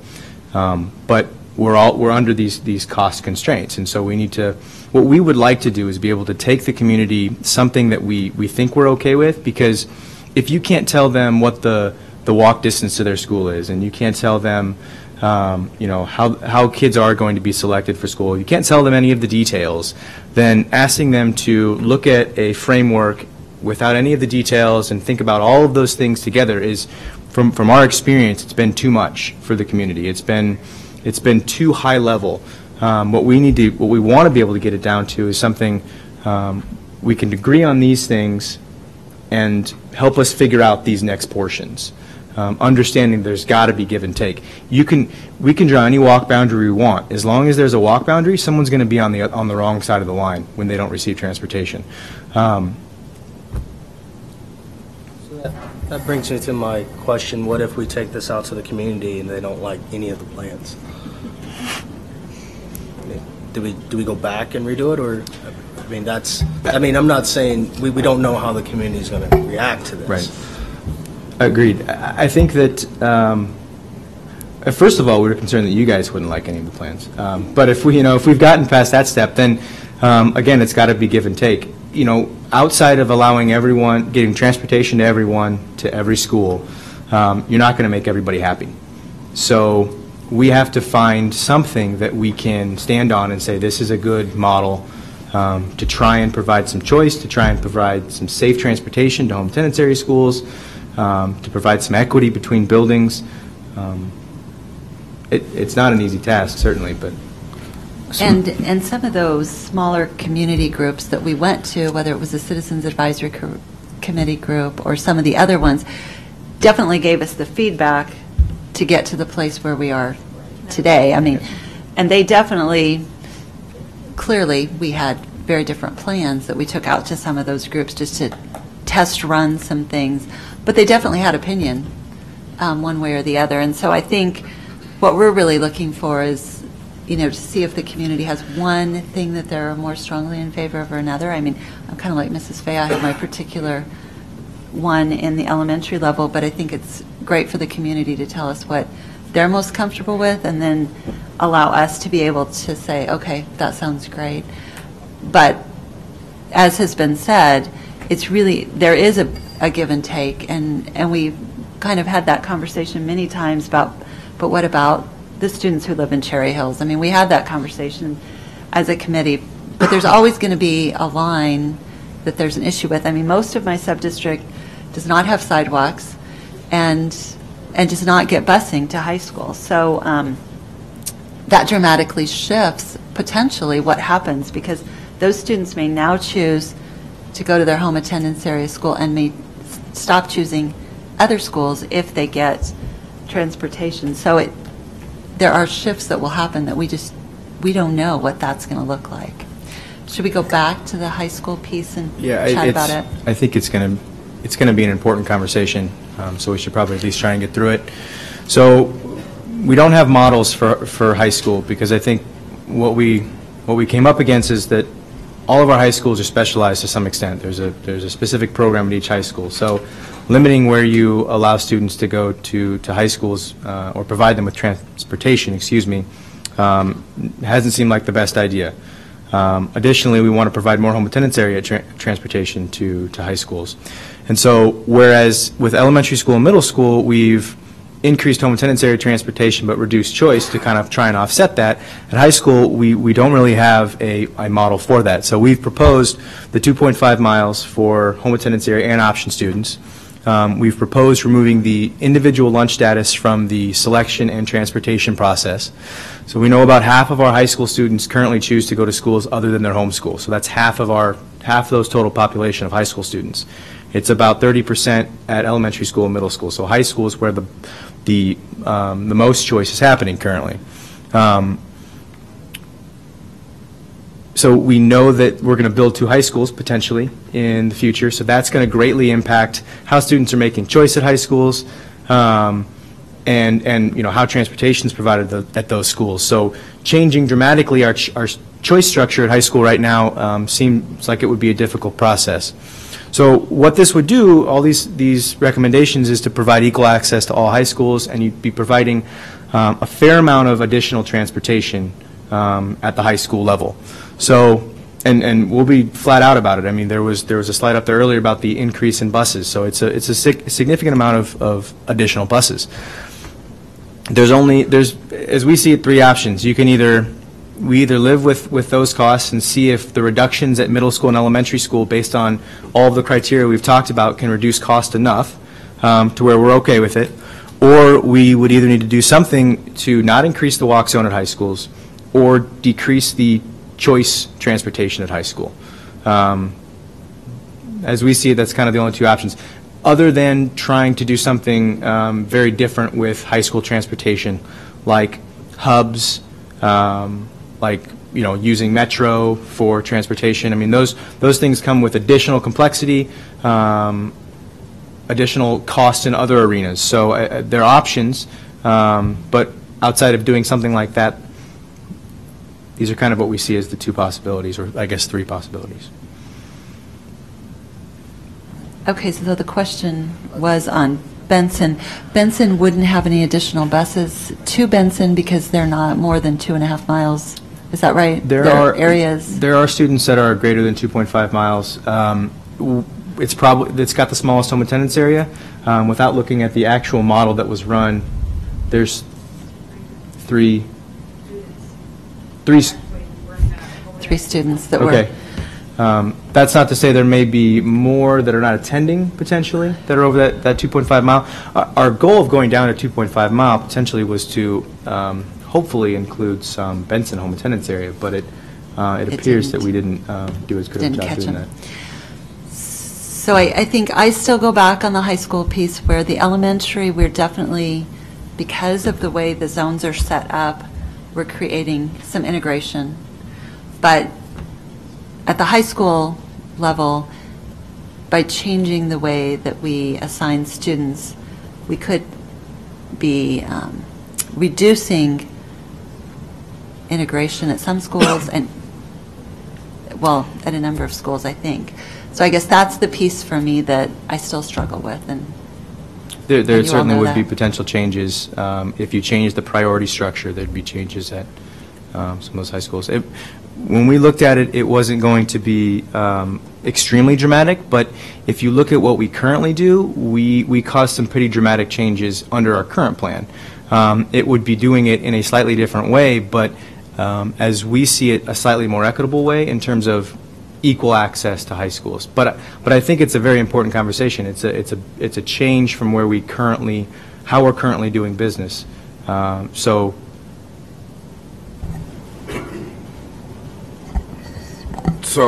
Berkin Central is what we're talking about. Those will Yes. probably be the biggest fluctuations of Right. integration. Do we know the numbers? So at Central, the number of students that are optioning in is about half of the school. When you look at the lunch status of those students, it's about a little less than 50% lunch on average. So about half of the students that are optioned into Central are students on free and reduced lunch. It's slightly different than how we select at Central. So the full pay student is prioritized, but for however that happens throughout the year, you end up with a population of option-in students that's a little less than 50% lunch. If that were to go to 60%, the overall lunch change at Central over the course of 4 years would be, I think, about 7%. So it would go from like 55% to 62%. theoretically, if you're equalizing the way you use the lottery, right? So every student has an equal chance. Then the students that you're letting in will be the same percentage free and reduced lunch as your total applicants. So the total applicants at Central currently under last year's school selection was about 60% free reduced, 40% full pay. Well, part of that, I think it would be a little bit higher, but I think people know that you can't get into Central if you're right. So that I'd say it would be slightly higher, but I would agree. So if it's slightly higher, and I don't want to pick on one school, but this is what we're talking about because it's the reality. Mm-hmm. What does that do to the IB program? What is the free and reduced lunch percentage of IB? And if that number goes down, then are we hurting one of our specialty schools? Shane, can you go to the maps as they currently exist? Go to the high school one. In no way am I suggesting free and reduced students shouldn't be there. I'm just saying the reality of what does the data tell us right now. Right. So at Central currently, the home attendance area lunch population is about 77%. I can barely see that, but I think the enrollment population is about 57%. So we decreased the lunch population at Central based on how we do school selection by about 20%. At North, it's even more. It's 23%. Burke and Northwest go the opposite direction in terms of they get higher free and reduced lunch. I think you would see a bit of an equalization in that process. You could see schools approach closer to their home attendance area population. That's certainly possible. What happens to South? South essentially stays about the same. So what percentage, and this is a bigger question, when you said free or reduced lunch would increase at Burke? I mean at Northwest? It does currently. So it goes up, what's that, 17%? I can't read it, that's what I'm asking. It goes up 27.56. So under this model or under this model, under our current model. Current model. Yes. Okay. And what would happen in the projected model? The way we let students into Northwest currently is every student gets in, so there'd be no change. Okay. Unless people made different choices. Right, except that may end up shifting because of the population of freshmen this year was so high. So, that may end up shifting over time. But my question goes to a budget question now. How does this model project out for Title I? If we have another high school that goes Title I significantly changes millions of dollars away from our elementary schools and middle schools. So that could be a huge negative impact for our elementary and middle schools. So what is the data telling me now? Now, for me to take this out to the public, I have to know that, because if we get one or two more high schools that become Title I, over half of our elementary and middle schools are no longer Title I eligible. Or they're eligible, they just won't have funding. That's a significant shift. Mm-hmm. And we need to know that before I can even say public, that's a good idea.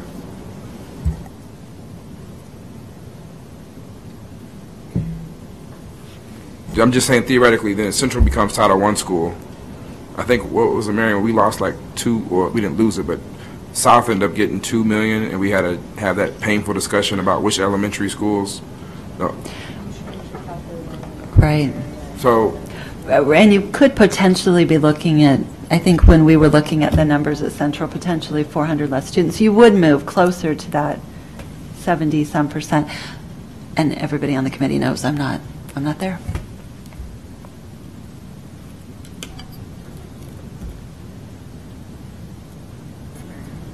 Go ahead.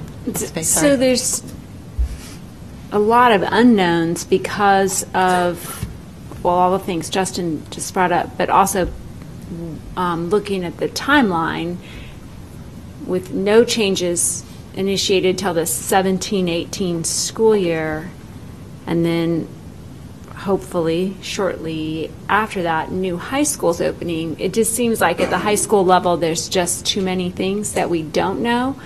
And at the same time, there's some big initiatives going on. For example, we just got a great presentation on Benson High School. We're seeing enrollment go up at Northwest. Brian has an initiative right now that could potentially draw students there, although they don't, and I know that they're not hurting for students. So I guess I just feel like there's a lot of unknowns in the high school that could impact what could happen. And so it's, sorry, Casey, it's probably, it may be better to just hold off a little bit on the high school, and I don't know what that does to everything else. Well, and we talked about, obviously there is potentially one more option, which is do nothing, make no changes. You know, I think it'd be kind of difficult to have a plan where, you know, you use free and reduced lunch status at the high schools, but you don't at elementary school and middle school. So, you know, not consistency for consistency's sake, but again, making it clearer on how people are getting into schools. You know, if you can simply, you know, say you're free and reduced lunch or full pay on your application, and that gives you priority to school, you know, we don't know how fair that is. Not saying that people are doing it en masse, but it certainly could happen. But we could run two different processes if that's what the board wanted to do, or we could leave free and reduced lunch in there altogether. But I think we see it as a complicating matter that we may be able to get out of the picture using other methods. So, I mean, high school has been obviously the most challenging thing, and I think you start with your elementary and your middle school and get a plan that we can work with, because a lot of those factors are going to really have, I mean, direct reflection of what does the high school look at. But we're talking about, ultimately, we're talking right now about transportation and choice. And if we're talking about choice, don't we want our students to be able to go to the high school that best suits them for whatever it is that they're going to do in their future? And I think that's the part that, you know, I know budget has a lot to do with it, but ultimately we're here doing this for that reason, is we want students to have choice. I want that student that if they have to go to Burke to get that thing that they need so that they can be a successful young adult, then that's where they need to go. And so, I mean, that's, for me in high school, that's been my biggest push. I don't know how we get there, but how do we make sure that they have those options? I look back at myself, or I look at my daughter now and say, okay, where I wanted her to go because of what I thought choice, transportation and all that, but I ultimately, as a parent, had to say, where does she want to go and what's best for her future? And so that's where the high school plan is going to be more complicated, but again, you build up the foundation with the middle and the high, or the middle and elementary then middle. And then look at what becomes of that. I mean, and it's also, we're looking a little bit further out, so I think we have a little bit more time to fully vet the high school conversation and bring these valid points and say, what does this look like? What is cost? What is busing? What is free and reduced? You know, we can bring all those factors. I mean, I'm willing to stay on the committee a little bit longer and work through these, but I think we had to come to a point that we had a starting point, because when we first started, we were everywhere. I think that's fair. I do think, and then I'm going to go to Matt, I'm sorry, I do think that we are creating diversity in our elementary and our middle because of the plans that we've set up, though, from east to west. And so I just want to make sure that, because we're still 2 years out from implementation, and then theoretically 2 to 3 years more, we'd have 2 new high schools. So for me, I think I've already said that, so where I'm at. Matt? I think that, you know, elementary, middle, and high school, I think you're going to have, you can't standardize it across the board, I don't think.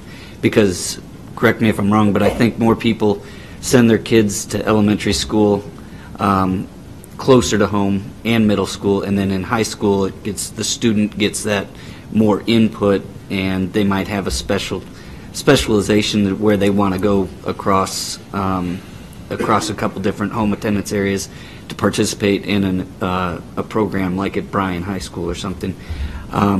So I think that, you know, we're not going to be able to standardize everything, and I think the discussion about the free and reduced lunch, that whether that should be a factor or not, I think that we should talk to the community about that. You know, is there a huge pushback against that, or is there a huge push for it to be taken off? I don't know the answer to that. I think that should be a discussion we should have.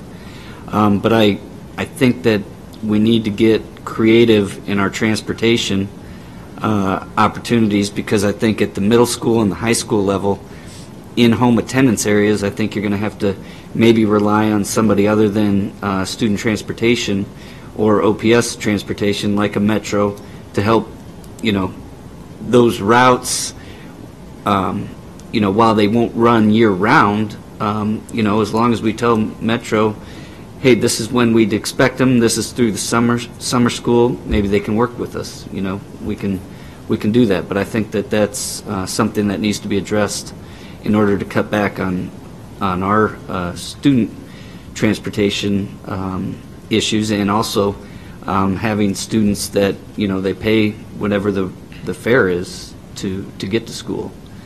I guess Matt had asked for what you need to know, recommendations and frameworks, what we can support. I personally jotted down on recommendation number 1, the website.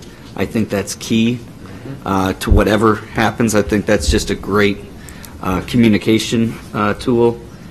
And I think on number 2, removing the home attendance only plan, that I can support, because I think you need this. We're not talking necessarily about choice, it's more about what we will provide transportation to. And then I think you have to tie recommendation number 4, which was the busing distance. That needs to be tied to number 5, the school walk, or the bus stop walk zone. I think those two should go hand in hand, and they shouldn't be separate recommendations. But that's my opinion. Mrs. Fay. I agree with everything you just said, and I think that as far as what we take out to the public, recommendation number 3 really will define kind of how those high schools shape up, because once you start creating really clear pathways and we get back to what those magnets were intended to be, not the individual schools we have now, but the purpose of it, of why you have a magnet school or a focus program and where we need them, and something different like 75 North or whatever, and we adopt a framework that can support all those kinds of options, that's going to make that pathway to high school more clear, and probably, if you do it right, will affect choice at the high school level. So I think that recommendation number 3 is also a really big priority. Not that you can't move ahead with some of these other things before you do that, but I think that that's going to define a lot of what comes next. Mr. Wayne. I agree with Mrs. Fay and Mr. Scanlon regarding the 1, 2, 4, and 5. I will just ask as a courtesy before we go to public, I would like to know some costs, because we're going to be the ones getting calls about costs for the additional 17 buses at Bryan, or Burke, and 7 at Bryan. And then how it affects our funding that's based off of free and reduced lunch. And I'm also thinking just at the high school, but the middle school, will it affect that? And it may not, but I would just like to know, because that Title I discussion wasn't pleasant when we went through it 4 years ago. Mr. Wayne, we do have a cost for the one model with the 15 extra buses at. Assuming that everybody made the same choices that they made today. And we could preface that with all this discussion. It's 1.3 million, 1.4 million in that range. Increase or decrease? Increase, with more buses, more cost.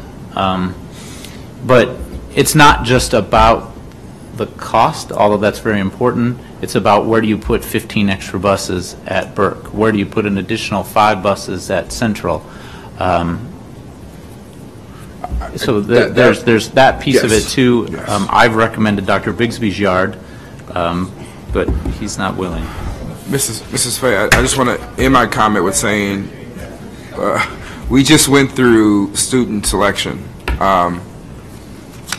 What if we sampled the incoming freshman parents and presented them with the two options, and I'm going to advocate for the cluster to be added. I like threes and I like the cluster, but if it gets shot down, that's fine.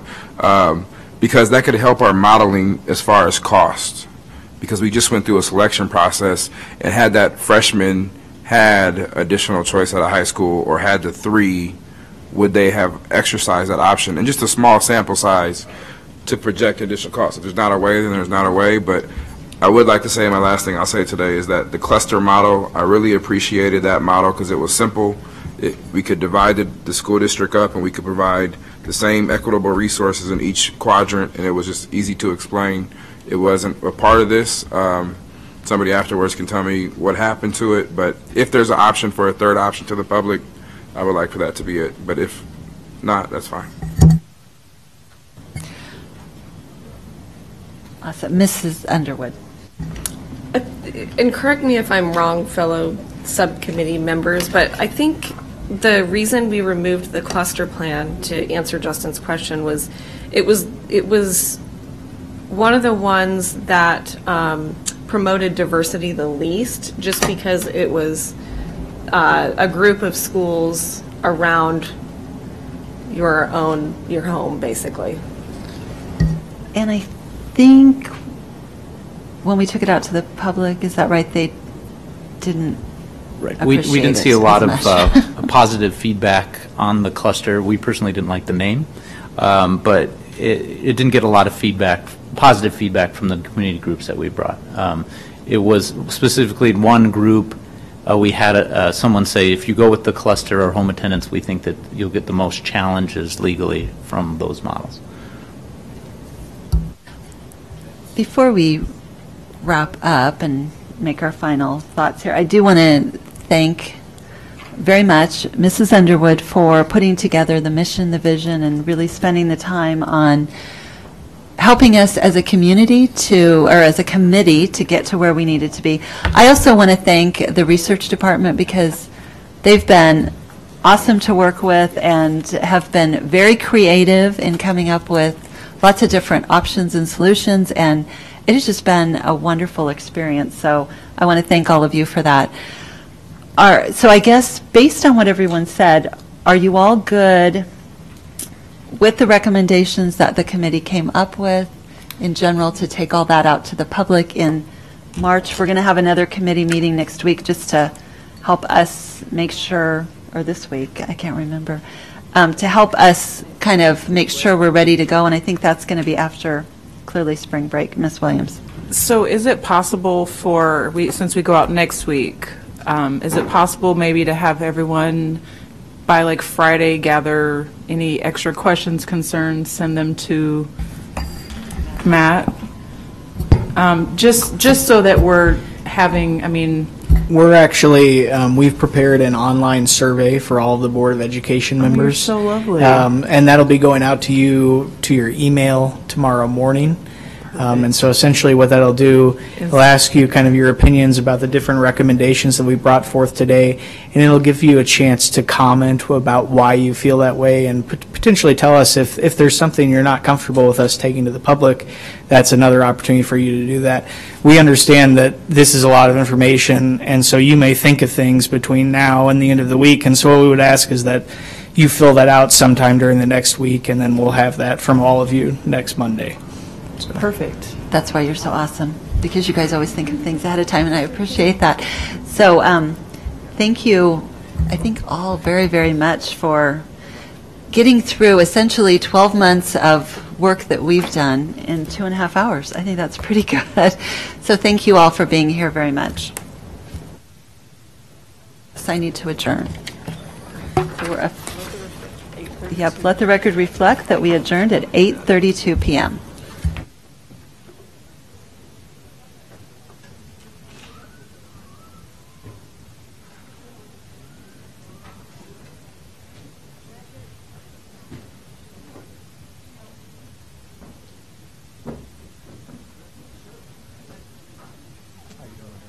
Seeing it.